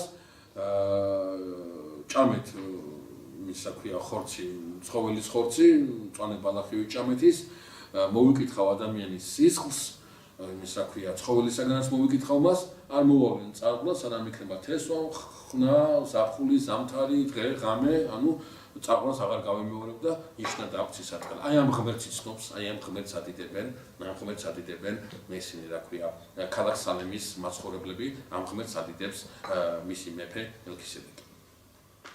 იგივე ღმერთს რა დამატებითი ნიშნით, რა დამატებითი გამოცხადების ნიშნით იცნობს აბრაამი. აბრაამაც იცნობს, ეს არის ღმერთი, რომელიც წარღვნას აღარ მოვალენს, ეს არის ღმერთი, რომელმაც გამრავლება, ნაყოფიერება, ავსება, უთხრაკაცობრიობას, ეს არის ღმერთი, რომელმაც ხორცის ჭამის, უსისხლო ჭამის ისმის უფლება ადამიანს, ეს არის ღმერთი, რომელიც ადამიანის სიცოცხლეს მოიკითხავს, ეს არის აბრაამიც ამ ღმერთს ამ იმით იცნობს. მაგრამ რა არის ის დამატებითი, რითაც აბრაამი ამ ღმერთს იცნობს? ის რაც მელქისედეკის სახელმწიფოში არავისთვის უთქვამს ღმერთს. იკურთხეოდიან შენდამი ყოველი ტომი ქვეყანისა. აი ეს ერთი დამატებითი აქვს აბრაამს. მესიანურ კურთხევას ატარებს აბრაამი. აბრაამის გამოცხადებაში, აბრაამს ღმერთმა გამოცხადებაში უთხრა რაღაცა ერთი ისეთი, რომელიც აი ქალაქ სალემში არავისთვის არის ცნობილი. რა არის ეს? შენგან გამოვა ვიღაცა ისეთი, რომელიც ქვეყნიერების ყველა ტომს აკურთხებს. აი ამიტომაც წმინდა წერილი კიდევ ერთხელ გეუბნებით მეგობრებო, ინტერესდება არა მხოლოდ იმით, ვინც ღმერთის ჭეშმარიტი მადიდებლობითაა დაკავებული, არამედ იმით, ვინც მესიანური მსახურებით არის დაკავებული, ეს ძალიან მნიშვნელოვანია, ამიტომ აბრაამი აინტერესებს მას. შემდგომი მეფე ხოდო მიათეთ შესწირავს მას. ახლა მე საუბარი ხდება მეფე სოდომის მეფეზე, რომლის სახელიც არ ვიცი ჩვენ ვინ არის, ერთი შეგვიძლია ვივარაუდოთ, რომ ის უფლისწულია. აი ეს უფლისწული, ყოველ შემთხვევაში სოდომის მეფე, იმას აქვია აბრაამს ეუბნება ასეთ რამეს. ქონება დაიტოვე შენ, სიმდიდრე დაიტოვე შენ და ცოცხალი ძალა დამკვირვე. აი ამას აქცევენ განსაკუთრებით ყურადღებას რა. რატო ეუბნება ამას სოდომის მეფე აბრაამს? აი რა უფლება აქვს ეს უთხრას? რამე ვალდებულება აიღო აბრაამმა სოდომის მეფის წინაშე? რაიმე პირობა დადო და უნდა შეუსრულოს, რაიმე ვალი ქონდა და უნდა გადაუხადოს თუ რა? არანაირი უფლება მას ამისი არ აქვს. ეს ყველაფერი ეკუთვნის აბრაამს. მისი. და სოდომის მეფე ეუბნება, არა, ის შენი იყოს და ეს შენი იყოს. რატო? რა არის ამისი, რას უნდა ეფუძნებოდეს ეს? მეგობრებო, მე რამე თუ წამიკითხავს და მე რამე თუ შემხვედრია. ყველგან მაქვს გამოკითხული ასეთი რამ, ეს არის არა სოდომელთა მეფის იმდენად, რამდენადაც სოდომელების აზროვნების ფორმის წარმოდგენა. ხას უსვამენ რას ძირითადად ხას უსვამენ ეს თავხედობას. ახასიათებდათ მას არის თავხედური და უზრდელური საქციელი, აი ასეთი აზროვნება ახასიათებდათ. ჩვენ მე შევეხებით ამას და ვიტყვით, როდესაც ეზეკიელ წინასწარმეტყველი სოდომურ ცოდვაში, სოდომელთა უარეს ცოდვაში ამ ხელს თავის თანამემამულეებს, არსად არ ჩამოთვლის მეგობრებო იმას, რასაც ჩვენ დღეს სოდომურ ცოდვაში გულისხმობთ. რატო? ჩვენ მე ვიტყვით, სოდომური ცოდვა, სოდომური სიბილწე გულისხმობს არა იმას, რომ ვიღაცა ტიპი სამშაბათს დაწვა და 4 შაბათს გაიგვიძა და მოდი ახლა სოდომურ ცოდვაში ჩავიფლები, ასე არ არის. მას წინდა წლების განმავლობაში აქ აზროვნების რაღაცა ფორმა, აზროვნების რაღაცანაირი აზროვნება, ისეთი აზროვნება, რომელიც ბოლოს მას დასაშვებად გაუხდის. მერე რა მოხდა? ეს სიბილწეც მისაღებია და ეს სიბილწეც დასაშვებია. ანუ სოდომური ცოდვა, ეს არის რეზიუმირება რაღაცა ბევრი უმსგავსოებისა, რომელიც მას წინ უძღვის, და ეს ერთ-ერთი მომენტი, მეგობრებო, ერთ-ერთი მომენტი, მე ამას კიდე შევეხები ჩვენ სოდომის დაქცევაზე როცა ვისაუბრებთ, ერთ-ერთი მომენტი გახლავთ თავხედობა. უზრდელობა და თავხედობა. ეს ძალიან ნიშანდობლივია. ხლა არ მინდა საქმე გაგრძელება, ამ სიტყვის გაგრძელება, მაგრამ მე ხშირად ვეუბნები ხოლმე ჩემს სტუდენტებს, როდესაც შევდივარ პირველად აუდიტორიაში, ორ რამეს ვერ მივიღებ მეთქი სტუდენტისგან. ეს არის ზარმაცობა და ეს არის უზრდელობა. რადგან ზარმაცი და უზრდელი ქრისტიანი არ არსებობს. შეიძლება დაცემული ქრისტიანი არსებობდეს. შეიძლება სუსტი რაღაცა აზრით სუსტი ქრისტიანი არსებობდეს. ბევრი რამე ქრისტიანი ბევრი სახით შეიძლება დავინახო, მაგრამ უზრდელი და სარმაცი ქრისტიანი ასეთი რაღაც აბსოლუტურად გამორიცხულია. რატო ვამბობ ამას? აი ეს თავხედობა, აი სხვათა შორის, მოდი ეს რაღაც თქვა და გადავიდეთ თხრობაზე. რაღაც აზრით მაცხოვარმა რითი მიუთითა მოციქულებს საიდუმლო სერობაზე ვინ გასცემდა მას. ერთ-ერთი ნიშანი რა უთხრა. თავხედობა, უზრდელობა, რომ ჯერ პროსპა უნდა გადაიღოს და შენ უნდა გადაიღო აქედან. ვინ ჩემთან ერთად ხელს ჩაყოსო პინაკშიო, ხო? ანუ ის ასე იუსტელის დითავხედებს, ხო? იმას მიაქციეთო ყურადღება. ან მაშინ გააკაცა თავი, ანუ სხვა მოგემანდეს ისოდე. რა მინდა გითხრით, ჩვენ ამ ადგილას მივალთ მე და ვისაუბრებ, მაგრამ რა მინდა გითხრით, რომ აი თელი ეგზეგეტიკა საუბრობს ამასთან დაკავშირებით, რომ იმდენად გახსოვსაც კითხულობენ მაგ დროს მე ხوار სულ ამით არის იმდენად არიან დამძიმებულები და ყველაფერზე ერთმანეთს უყურებენ, ხოლო აი იუდას ეს თავხედობა ვერ შენიშნესო. გესმის ამ მაცხოვარი ამ ადგილას პინაკში ხელი ჩაყობა ამას გულისხმობს თქვენ შორის თავხედი და უზრდელი ვინც არის იმას მიაქციეთ ყურადღება. აქედან არის ახლა სიტყვა თქვი უკვე გავაგრძელებ, აქედან არის ამაზე დამოკიდებულებით არის სხვათა შორის ეს წმინდა წერილში არ ჩანს, მაგრამ თუ ავსწრები ოქროპირი ამბობს ან და რომელი მამა ამბობს კონკრეტულად ამასა ერთი მამა ნამდვილად ამბობს, როდესაც ფეხბავმა მიდის და პეტრე იტყვის რომ ფეხსა დაგაბანილებო. ეს მამა ამბობს რომ გაუცებული დარჩაო იუდას თავხედობით, რომ იმას პირდაპირ ფეხი გაუწოდაო იმას საქმე მაცხოვარს და ყოველგვარი იმის გარეშე დააპანინაო და აქისგან გაუცებულმა მე ჩემ ფეხს არ დაგაპანინებ პეტრეულიდაო. იუდას თავხედობა რაღაცა იუდას უზრდელობა, ხო? და რატო ამბობ ამას, იცი? როდესაც აი აზროვნებაში ეს თავხედული და უზრდელური დეტალები გაქვს წარმოქმნილი, ხო? აი როგორ არის იცი? გარს გიკეთებს ასე რომ ქრისტეს არ გაეკრა. ნუ აი ძალიან უცხო იყო შენთვის ქრისტე. არა რაციონალურად, არა ინფორმაციულად, არამედ მასთან ურთიერთობას გიუძღვევს ბოლომდე. ბოლომდე გიუძღვევს მასთან ურთიერთობას. აი მე კიდე შევეხებით შეიძლება ჩვენ ასე დეტალებს, მაგრამ სხვათა შორის ერთხელ აი ლექციებზე კითხვა დამისვეს, რომ რამდენად სხვათა შორის ძალიან კაი მოაზროვნე ადამიანია, ძალიან კარგი ადამიანია. დამისვა კითხვა, რომ აი რამდენად უხეშია, რამდენად სიტყვაზე არ უხმარია, მაგრამ ეს იგულისხმა ქრისტე როდესაც თქვა რაღაც მომენტები მოიყვანა, თქვა შენი საქმე არ არის დედაკაცო უნება ღვთისმშობელს კაიეს კანაში ხოცზე ეს და აი ეს რაღაცა დეტალები მოიტანა და ეს ყველაფერი ამას ხო არ გულისხმობს, რომ რაღაცა თუ გინდა ხარება არ გაიგო, თუ გინდა სახარ ქრისტეს გაუუწყობდე, აი ეს თავხედობის ელემენტი ძალიან უნდა ჩაიშვა შენში და ეს ყველაფერი ამას და რაღაცა აზრით ახლა ძალიან გამიგზავნა სიტყვა თუ კი ასკეტური ლიტერატურაში ჩვენ წავიკითხავთ აი ცოდვათა დედასაც უწოდებენ ხო ყველა ცოდვის შობელსაც უწოდებენ ამ პარტავნების შესახებ ხო თუ და ამ პარტავნება დგას ამ თავხედობაზე აი თავხედობა ეს უზრდელობა რითაც ამ პარტავნება იყვება ღვთის წინაშე და ეს ძალიან საინტერესო ასეა.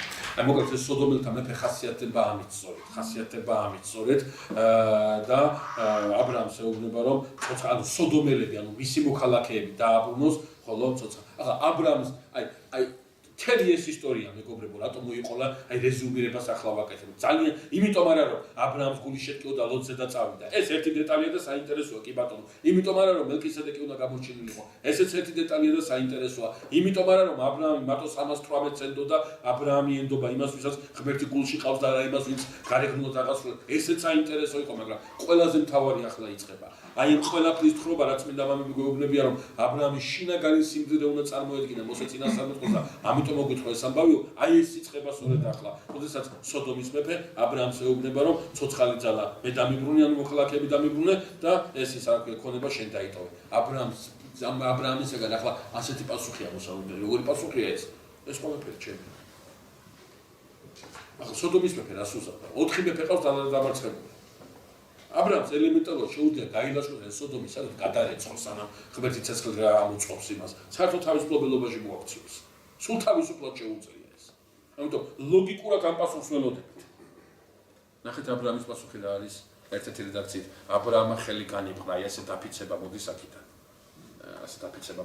ეს რა არის ზეცისაკენ ხელის გამყობა რა არის რომ სუბთაგური ანუ როგორც ამ ხელსა და ზეცას შორის არაფერია ხო ასევე თუ არ წამდგარი ხელი განიბრა და დაიფიცა ცოცხალი ძალა მოგცე და სიმდიდრე დამიტოვო კი არა ფეხსამოსის თასმასაც კი არ წავიღებ შენგან ანუ ეს მოგცეს დამიტოვე ყველაფერს გიბრუნებ უკან, აი ყველაფერს გიბრუნებ უკან. ძალიან საინტერესოა მიზეზი. შესაძლებელია მიზეზი ვიღაცა მიფიქროს, ვიღაცისთვის იყოს ეს ამდენად გააზრებული, რომ რაში ჭირდებოდა აბრაამს უფრო მეტი სიმდიდრე ძალიან მდიდარი იყო. ზოგადად ძალიან მდიდარზე ვერაზოს ვერ ვიტყვით ხოლმე უფრო მეტი რაში ჭირდება. არ არის ხოლმე ეს სიმდიდრე, ამით არის ზომება. მაგრამ თავი დავანებოთ ამას, რომ აბრაამი თვითონ განმარტავს ფეხსამოსის თასმასაც, რატომ არ წაიღებს სოდომელთა მეფისაგან, რადგან არავინ არ თქვას სოდომელთა მეფეს წილი უდებსო აბრაამის სიმდიდრეში. აი მას ვიქცევთ ყურადღება. ეს ძალიან საინტერესო ადგილია. და თქვენ მე რა მოხდა? მოიპარა, იქურდა, ითვისა, უკანონო დააქვს თუ რა? ეკუთვნის მას. აქ ჩვენ საუკუნეების მიღმა თუ გვაქვს ამბავი იმის შესახებ, რომ აბრაამა ომით, ბრძოლით და კანონით მოიპოვა ეს ყველაფერი. იქვე 20, 30, 50 წლის მერე ეს დოკუმენტალურად იქნებოდა დადასტურებული. თქვენ მე რა პრობლემაა? აბრაამა რო თავის მოკავშირეებს მისცა წილი, განა იქ სოდომელთა მეფის იმ სიმდიდრეში სოდომელთა მეფის წილი არის დო? მაგრამ ისინი ამაზე არ დარდობენ. აბრაამი ამაზე დარდობს. აბრაამი დარდობს იმაზე, რომ არ შეიძლება ვინმე თქვას, რომ აბრაამის სიმდიდრეში სოდომელთა მეფის წილი დევს. რატო? მეგობრებო, აბრაამა ძალიან კარგად იცის, რომ ის გამრავდება და მისი მოთქმა ამ მიწაზე დამკვიდრდება. აბრაამა იცის ახლა ამ მიწაზე მკვიდრობა და ამ მიწის ფლობა იმ კოორდინატებით, რა კოორდინატებითაც ღმერთმა ის შემოუწერა, როდესაც ლოტი მას გაცილდა ჩრდილოეთით, სამხრეთით, აღმოსავლეთით და დასავლეთით. ეს აბრაამის ჯერ კიდევ შვილის არ აქვს.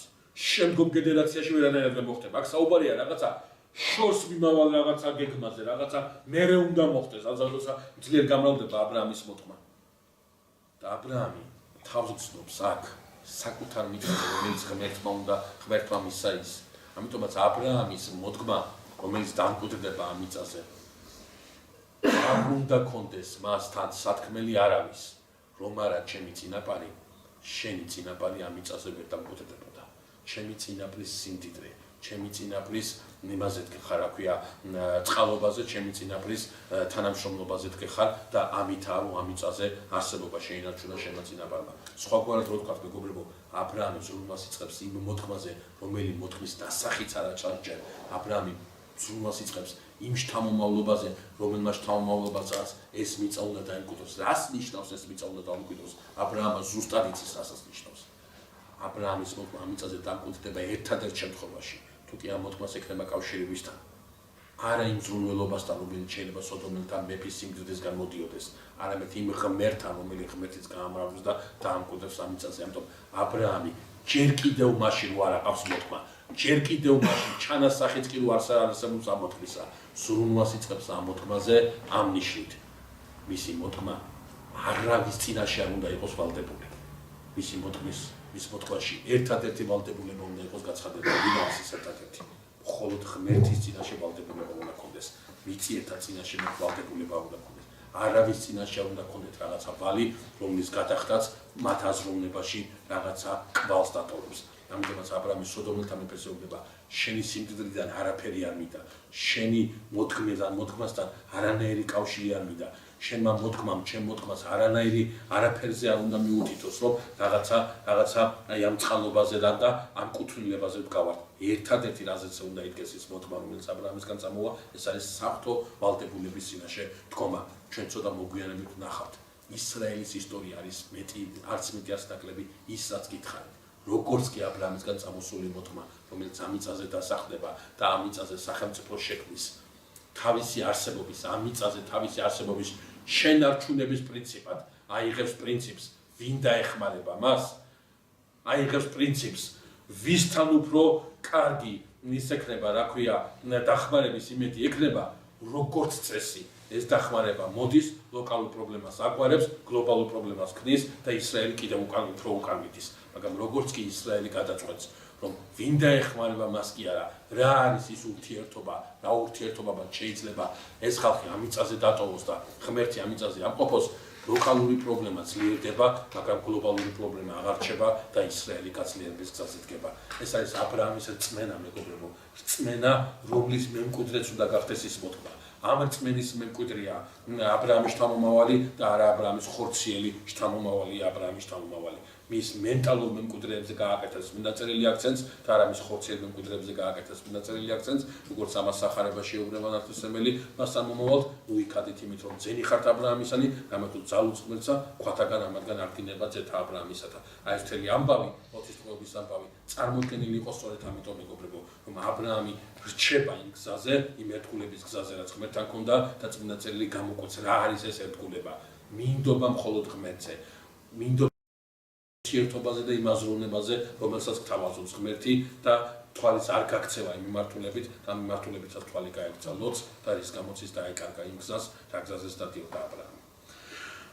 ამით იმას აქვთ ეს ნაწილი დავასრულებთ, რომ შემდეგ შეხვედრაზე ჩვენ დავიწყებთ ძალიან საინტერესო თემაზე გადავალთ, ისევ აბრაამსთან, აბრაამის გარშემო ვტრიალეთ, ძალიან საინტერესო თემაზე გადავალთ, ვისაუბრებთ წმინდა წერილში ყველაზე დიდ გამოცხადებაზე, რომელიც აბრაამს ექნება მიცემული და ვისაუბრებთ ისმაელის შობაზე და რამდენადაც მოგვიხერხდება შეიძლება სოდომ გომორის დაქცევაზე. შეიძლება ვისაუბროთ ამაზე. ყოველ შემთხვევაში აი აბრაამის ცხოვრებაში ახალი ეტაპი იწყება და იმ ახალ ეტაპზე დავიწყებ საუბარს თამბილად.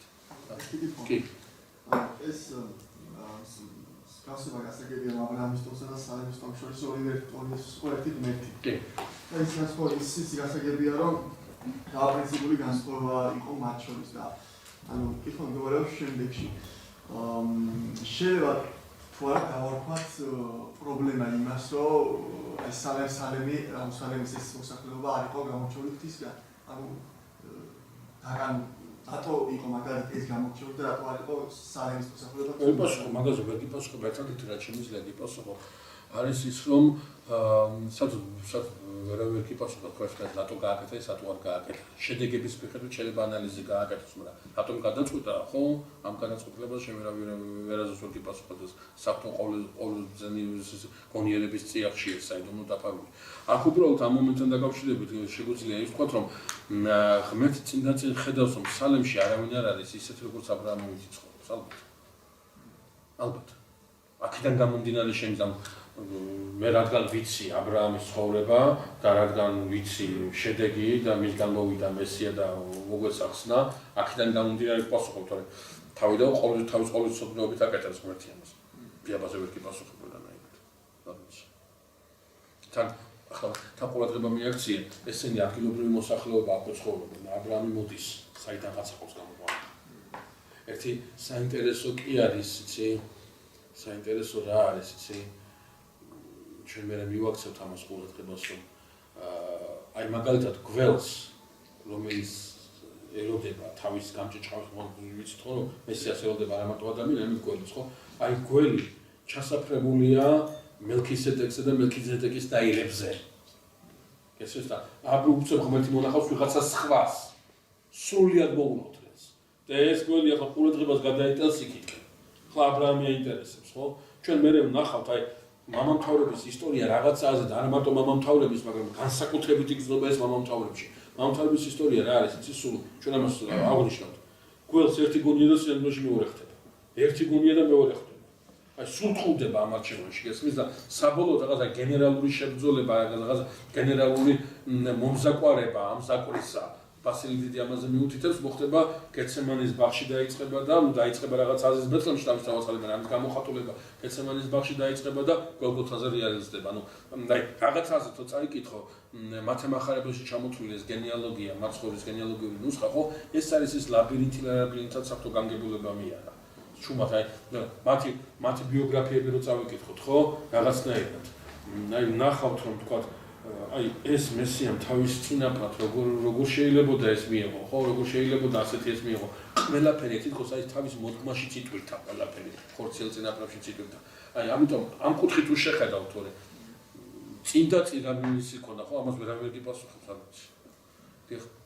ანუ მე თემას დავუბრუნდები წინა ლექციაზეც კი ცოტა გაბრჩევეხით, მაგრამ თუ ამ კუთხით შევხედავთ, რომ პირველი, ასე ვთქვათ, ისტორიული პიროვნება ეყრდნობა ისტორიული რადაგებით, თუ აი კონკრეტულ ლოკაციებთან, კონკრეტულ უკვე მოვლენებთან არის იმული, ეს არის მამამთავარი აბრაამი, ხო, ანუ მანამდე უფრო მითში უფრო არის დავუშვათ ისტორიები, რა თქმა უნდა ის რაღაც ლოკაციებზე არის მიღმული, მაგრამ აი უკვე ეს დავუშვათ კონკრეტული ქალაქი, რომელიც შეგვიძლია ეხლა რომ არქეოლოგიურად ამოვთხაროთ და ნახოთ რომ აი დავუშვათ სოდომი არსებობდა, ხო, ანუ ჰიპოეს და ასე შემდეგ და ასე ური არსებობდა, ხარანი არსებობდა. ანუ ეს კონკრეტული პიროვნება ჩვენ წინაზე ვთქვით რომ მამამისი არ იყო დავუშვათ ამ ღმერთის გაყვანისმცემელი, ანუ მან ეს საკუთარი რწმენა ანუ გამოცხადებით მიიღო, მაგრამ ეხლა ჩვენ შევხვდა რომ თურმე იქ ცხოვრობს ხალხი, რომელიც იმ ღმერთს ადიდებს და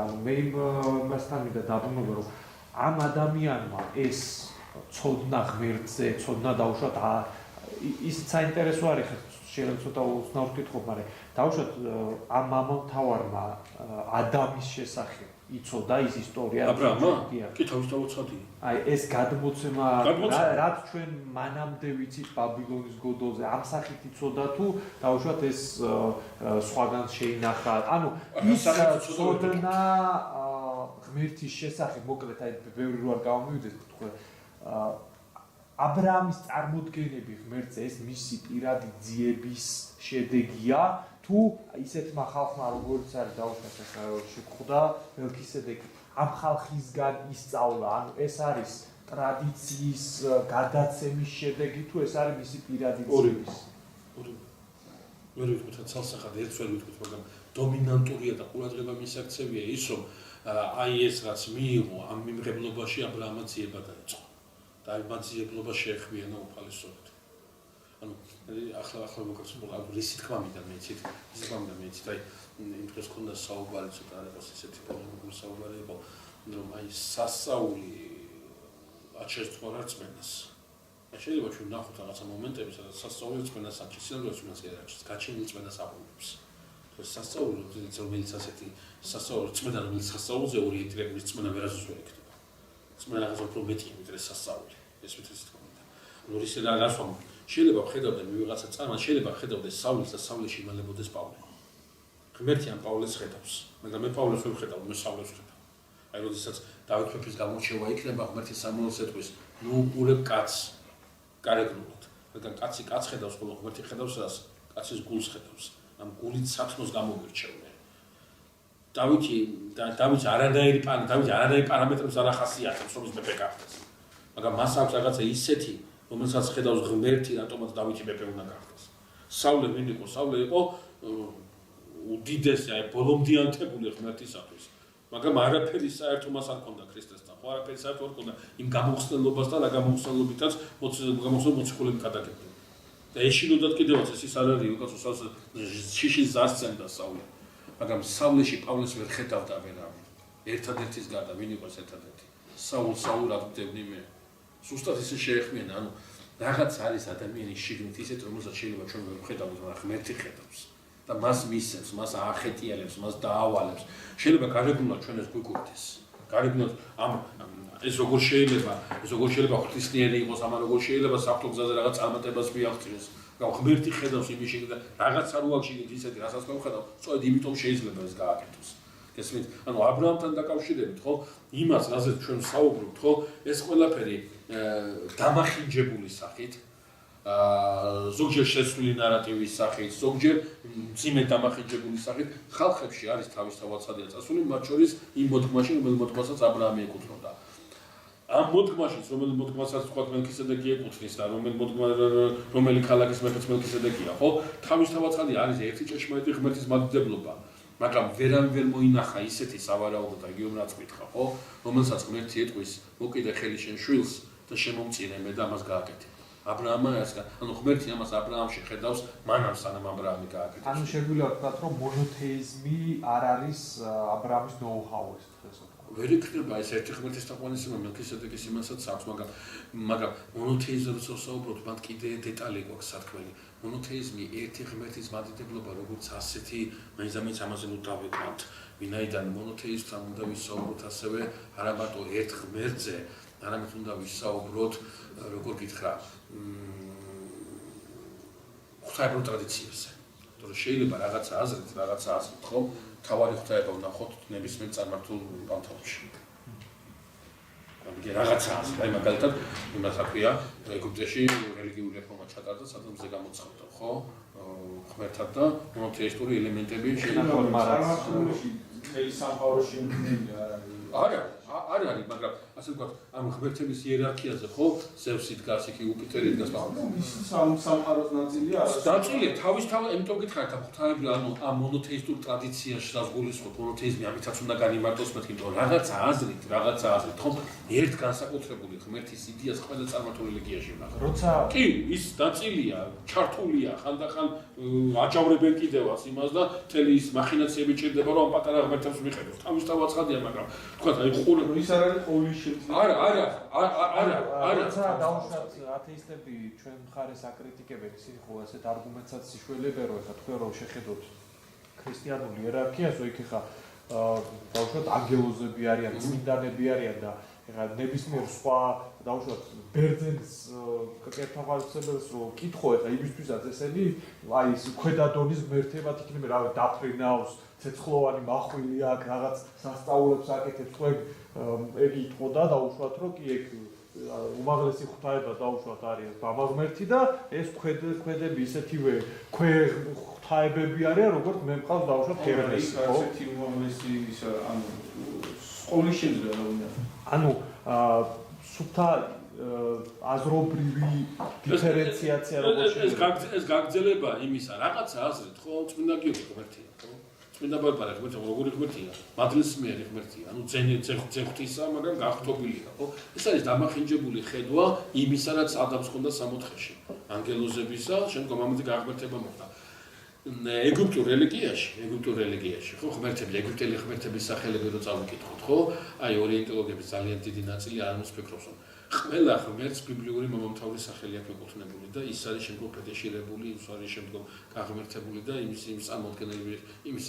შესახებ წარმოდგენები არის სასწაულად მისტიფიცირებული თორე სულ ეს დამახინჯებული აზრო და დამახინჯებული მახსოვრობით იყვებება წარმართული რელიგია ანუ ასთან დაკავშირებით საუბრობთ რომ ოდესაც წარმართ პატარა ღმერთს და ჩემს ვთქვათ ანგელოზსა და იმას აქვია იმას წმინდანზე ვსაუბრობ ხო რაღაცა აზრით ამიტომაც რაღაცა აზრით ეს წარმოდგენა ქონდა ადამიანსაც სამოთხეში ოღონდ არა დამახინჯებული არამედ სწორი წარმოდგენით იმიტომ რომ მადლისმიერი ღმერთებისკენ მიდიოდა ისიც ხო ამისკენ უნდა წასულიყო ეს არის დამახინჯებული ფორმა ამისა უბრალოდ წარმართებთან როდესაც ცელდება სახარება ხო ძალიან ბევრ იმას ნაცნობ რაღაცას იგებდა და ნაცნობ რაღაცას ხვდებია უბრალოდ ეს ყველაფერი უშინაარსდება ამ ჭეშმარიტების ნათელზე თავისთავად ცხადია ეს ანუ ასკოლკე ეს დამსხვრევები ამასაც ადრიან რომ რაღაცა ჭურჭელი დაიმსხვრა და ეს დამსხვრევები სხვადასხვა გაიბნა და ეს დამსხვრევები ამ ერთი ჭურჭლის არის ფრაგმენტული ქრისტემ რაკნა ამის კვლავ შემოკრება და ერთიან ჭურჭელად მოქცევა წარმოადგენა თუ თავისთავად ცხადია ასე ვთქვათ რაღაცა პარალელური მსგავსებები თავისთავად ცხადია არის თავისთავად ცხადია ანუ ნაწილობრივ ის კითხვა მინდა თქვით მაგას უკვე თვითონ აბრაამის საიდან წამოვიდა აბრაამი იქ თხრობაში ისეთი შთაბეჭდილება იქნება რომ მე შვილებს აგზავნის იქიდან მოიყვანა ცოლები ისინი იგივე რწმენაზე არიან თითქოს ნუ რაღაც დამახინჯება და ასუნება იმ წმენს იქნება მაგრამ იქ აგზავნის ანუ ისინი ყველა ჯობია სადაც აგზავნის და ნუ ეგეთი შთაბეჭდილება იქნება სავარაუდოდ იქაც იგივე რწმენა იქნებოდა რაც აი მელქისედეკს ქონა ოღონდ იქ კიდევ უკეთეს იქ რა შეიძლებოდა ყოფილიყო იცით აი აქ ძალიან საინტერესო რელიგიური ძიება შეიძლება დავიწყოთ თქვათ მთვარის ღმერთი ნანა რომელიც ძალიან შორდება ძალიან უცხობდება იმ რელიგიურ დაცემულობას სხვა კულტების გარშემო შემოგრებული ხომ ნანამე სხვანაირად განავითარა ნანას ღვთაებაში სხვანაირად განვითარდა რასაც ძალიან ახლოს იცნობდა თერახი და აბრაამის წინაპრები მისი მსახურები იყვნენ და რაღაცა აზრით რაღაც ჩვენ წმინდა წერილში ვნახავთ რომ აბრაამის ძმის ოჯახში მონოთეისტური იდეები შესულია და ამას გარშემოტრიალება. კი და არ შენარჩუნდება. ოღონდ არ შენარჩუნდება არავითარ შემთხვევაში, ის ძლიერ დამახინჯდება სწორედ წარმართული იმის მკვალობაზე, მაგრამ რაღაცნაირად ეს ნანას ღვთაება, მე ახლა ამის სპეციალისტი არა ვარ, ამაზე დიდ ვერ ვილაპარაკე, მაგრამ ეს ნანას ღვთაება არის ძალიან საინტერესო. რაღაცნაირად იმაშება უცხოვდება წარმართულია, მაგრამ აი იმ დაცემულობას და იმ სიმძიმეს, რასაც ა ブラ ამი გაუარბის, აი ამას უცხოვდება. ვის დანაც კულტი გაიარეს, ვის დანაც კულტში იყვნენ, ხო? რაღაცა აი იმ ფრაგმენტარული ცოდნიდან რაც არის გაბმობრეული ამ ნატეხს, ასე ვთქვათ, ყველაზე მეტი პოტენციალი აქვს, რომ მე გარდაიქმნას ანუ ეს რა პოტენციალია? ეს რა პოტენციალია? ეს არის რაღაცა ისეთი ნატეხი, რომელზეც უნდა ეს შემოკრება დაიწყოს, დაშენება დაიწყოს და ეს ყველაფერი შემოკრება აქედან უნდა მოვიდეს მისი. ჩვენ ნახავთ ახლა ა ブラ ამზე საუბრობთ ძალიან მინდა რა ძალიან საფუძვლად მინდა ეს ა ブラ ამი გადმოგცეთ, ამიტომ იმას მიგზელდება. მე ჩვენი ფინელა გადავალდა ნახავთ პრობლემების თელ კასკადს. და ბევრ კითხვას დავსვათ, რომელსაც უბრალოდ პასუხს. შეიძლება როგორ იცით, რაღაცნაირად თეოდეციის ვარიანტში ვთქვათ, დავიწყოთ საუბარი და ღმერთის განგებულების დაცვა დავიწყოთ და კი, ყველა კითხვაზე გავცეთ პასუხს, მაგრამ აი იქიდან რო გამოვიხედოთ, ანუ ისტორიული კონტექსტის რო გავითვალისწინოთ, ხო, ძალიან საინტერესო პროცესები მიმდინარეობს. რომელსაც ამიტომაც ძველ აღთქმას მამები ამბობენ რა, ძველი აღთქმის დანახვა შეიძლება მხოლოდ ახალი აღთქმის გადასახადიდან, იქიდან თუ გადმოხედავ. იმ ნათლიდან თუ გადმოხედავ ამ სიმუქეს ამ იმას აქვია სიშავეს გაანათებდა დაინახავ თუ იმ სიმაღლედან რა გადმოიხედავ და ქვემოთ ჩამოხვალ და ამ სიმაღლეზე იტრიალებ მარტო მე ამბობ ეს არ გაითვალისწინო ისტორიული პროზგულისმო მაგრამ ეს ყველაფერი თუ იქ არ აიტანა და იქიდან არ გადმოხედე ხო აქ ყველაფერი მიხვალ ძალიან ისე დასკვნება და თქვა რასაც აი ჩვენ ახლა როცა ისტორიას ხო პრინციპში კლასიკური ისტორია გამოდის კონკრეტული ტომის, რომელსაც შემოგვანელი ყავს, რომელიც საკუთარ პოლიტიკურ გავლენებს ავრცელებს რაღაცა ტერიტორიაზე, შემდეგ ხდება რაღაც განხეთქილება, იქ აღწერილია რომ რაღაც ნაწილი წავიდა და მე არის ახლა რაც მოგვიწევით, ანუ ამისი წარმატებული სამხედრო ოპერაცია, რომლითაც მან თავის რეგიონში განეცდიცა პოლიტიკური ავტორიტეტი. ხო, ანუ ხო შეიძლება ეს თავი. კი, ანუ ხო შეიძლება კი ეგრე იყოს. ამისი მე უკვე ასე ვთქვათ, ფეტიშიზაცია შეიძლება ვთქვათ, რომ მოხდა ხალხში, რომელიც აქედან წამოვიდა და ამიტომ მიეცა ესეთი დატვირთვა. მაგას ნახავთ. მაგას ასე დატვირთვა, თუ მეც მაგას დენელა ვნახავ, მაგრამ მე რამდენჯერმე ვახსენე სპეციალურად, რომ ა ブラ ამის ისტორიაში გვაქვს რაღაცა ისეთი, რომელიც ხორციელას თავმომავლის დიდებაში დაკტოებს, მაგრამ არის რაღაცა ისეთი, რომელიც მენტალური დიდების თავმოვლად დაკტოებს. აი ეგ არის პრობლემა გესმით. ძველი აღთქმის ეპოქაში ეს ორივე თანამშრომლობს, ამიტომაც ვიტყვით ჩვენ ცოტა მოგვიანებით, რომ ძველი აღთქმის ეპოქაში ეკლესია და სახელმწიფო ერთი ინსტიტუტია. ეს თავის ეგურებებია, ჩვენ ამას შევეხებით აუცილებლად რა.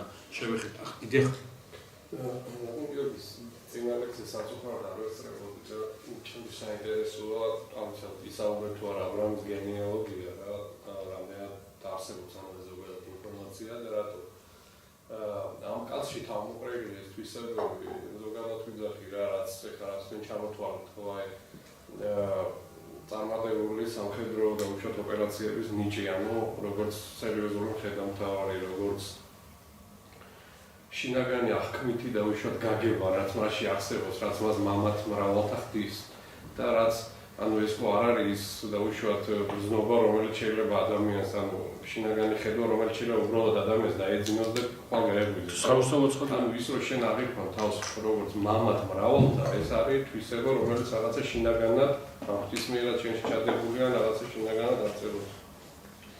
ამ ადამიანს აქვს წინასწარჭვრეთის, ესე ვთქვათ, წინგაჭვრეთის უნარი, რომელიც აი სოდომის მეფესთან საუბრისას უკვე ხედავს და უშუალოდ რაღაცებს წინ.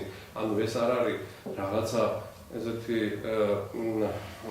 წინასწარმეტყველებითი, არამედ ზოგადად ლოგიკური რაღაც წინჭვრეთის უნარი, ხო, რომელიც ზოგადად რაღაც ისეთი თვისებაა რა, გონიერების და სიბრძნის თვისება. და ბევრი სხვა თვისებები, რომელიც შეიძლება ჩამოთვალო ა ブラ ამის ესე ვთქვათ შინაგანი თვისებების ნუსხა რომ გააკეთო, ხო? ეს თვისება, ამ თვისებებში მე ვკითხულობ, რომ მასში რაღაცა არსებობს მის გენეალოგიაში, რაღაცა მეფური თან პლუს კიდე თავმდაბლობა ყველაფერთან ერთად. უფლისადმი ესეთი რაღაცა აბსოლუტურად ბრმამინდობა რა შვილს ფაქტიურად თქვა უშუალო უფლის სიტყვით ნაშრომი.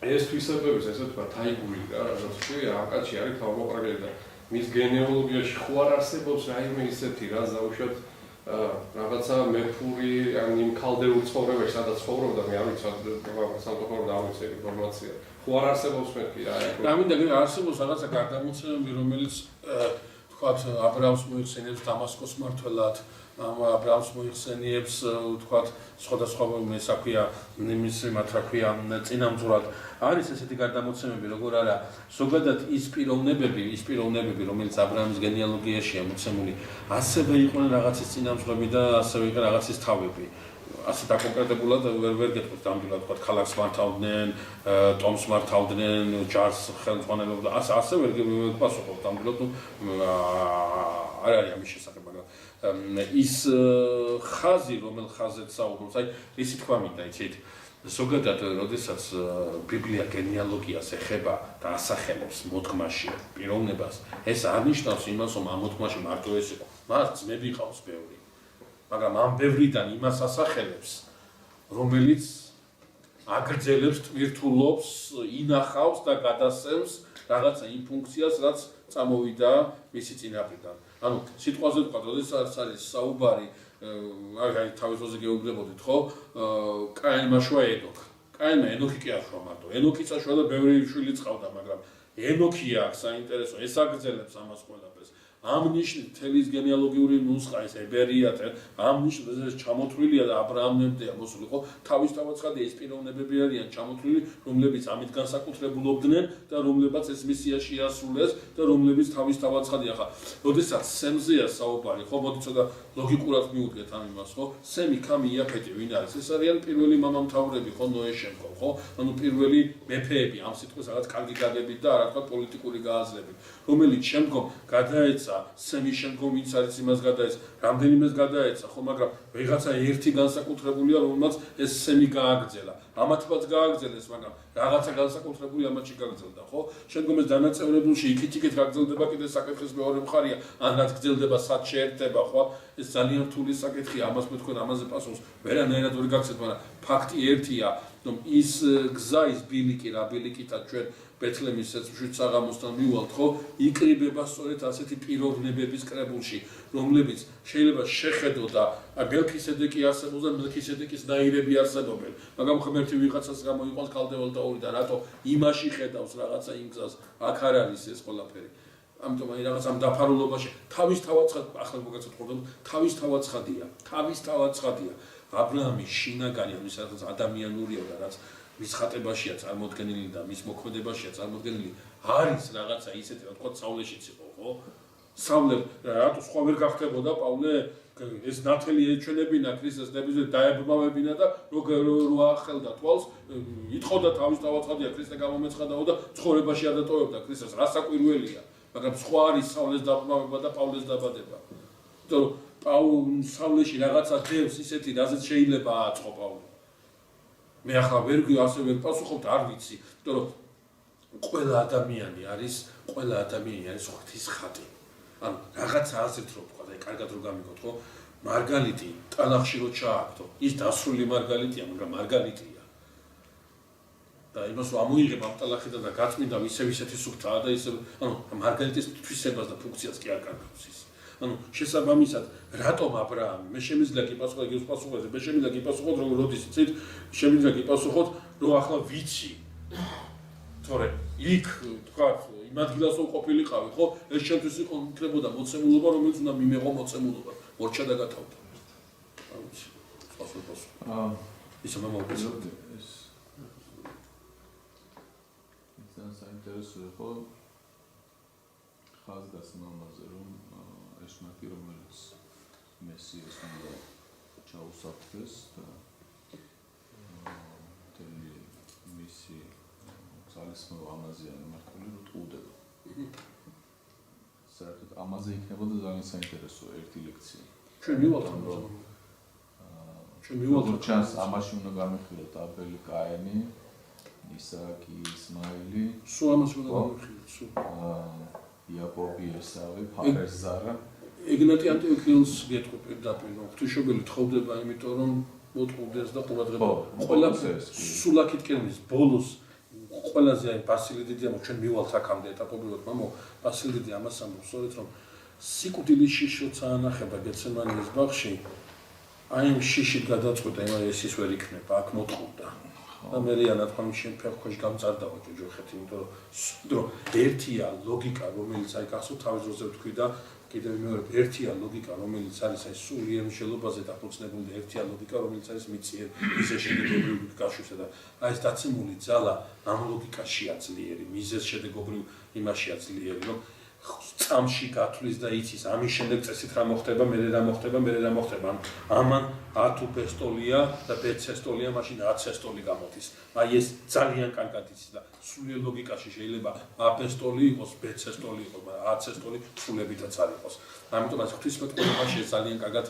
წამოსული მათემატიკაში თქვა რომ 2-ს მიუმატებ 3-ს მიიღებ 5-ს 3-ს მიუმატებ 2-ს მიიღებ 5-ს არა აქვს მნიშვნელობა 2-დან დაიწყებ თუ 3-დან დაიწყებ და როცა ღვთისმეტყველებაზე საუბრობ ხო ძალიან დიდი მნიშვნელობა აქვს საიდან იწყებ შეიძლება საიდანაც არ უნდა დაიწყო იქიდან დაიწყო და მეორე წამოიღო მეორე შესაძლებლად მაგრამ იგივე შედეგზე ვერ გაყვა აქ სხვა ტოლობის მეორე მხარე სხვა რამეს იღებ იმიტომ რომ ღვთისმეტყველება რაღაცა აზრით ეს არ არის შესაძლებლთა ჯამი 2-ს მიუმატოთ 3 5-ს არ უძის ღვთისმეტყველებაში 2-ს მიუმატოთ 3-ს რაღაცა უნდა მიუმატო კიდევ რომ ტოლობის მეორე მხარეს მიიღო ამის საპეწონე ეს ძალიან საინტერესო და ამის მე ვილაპარაკო არსი სწორედ ეს არის რომ საფრთხე განგებულება აი ამ ლაბირინთში აი ვიწრობებში გადის ჩუმად იმიტომაც აი ჩუმად ხდება მაცხოვრის მოსვლა ხო მაცხოვარი მოვა და აღარ ძალიან მის ხო რომ მოვა მეფე და მთელი ქვეყანა ჩუმად ვერ ხდება რა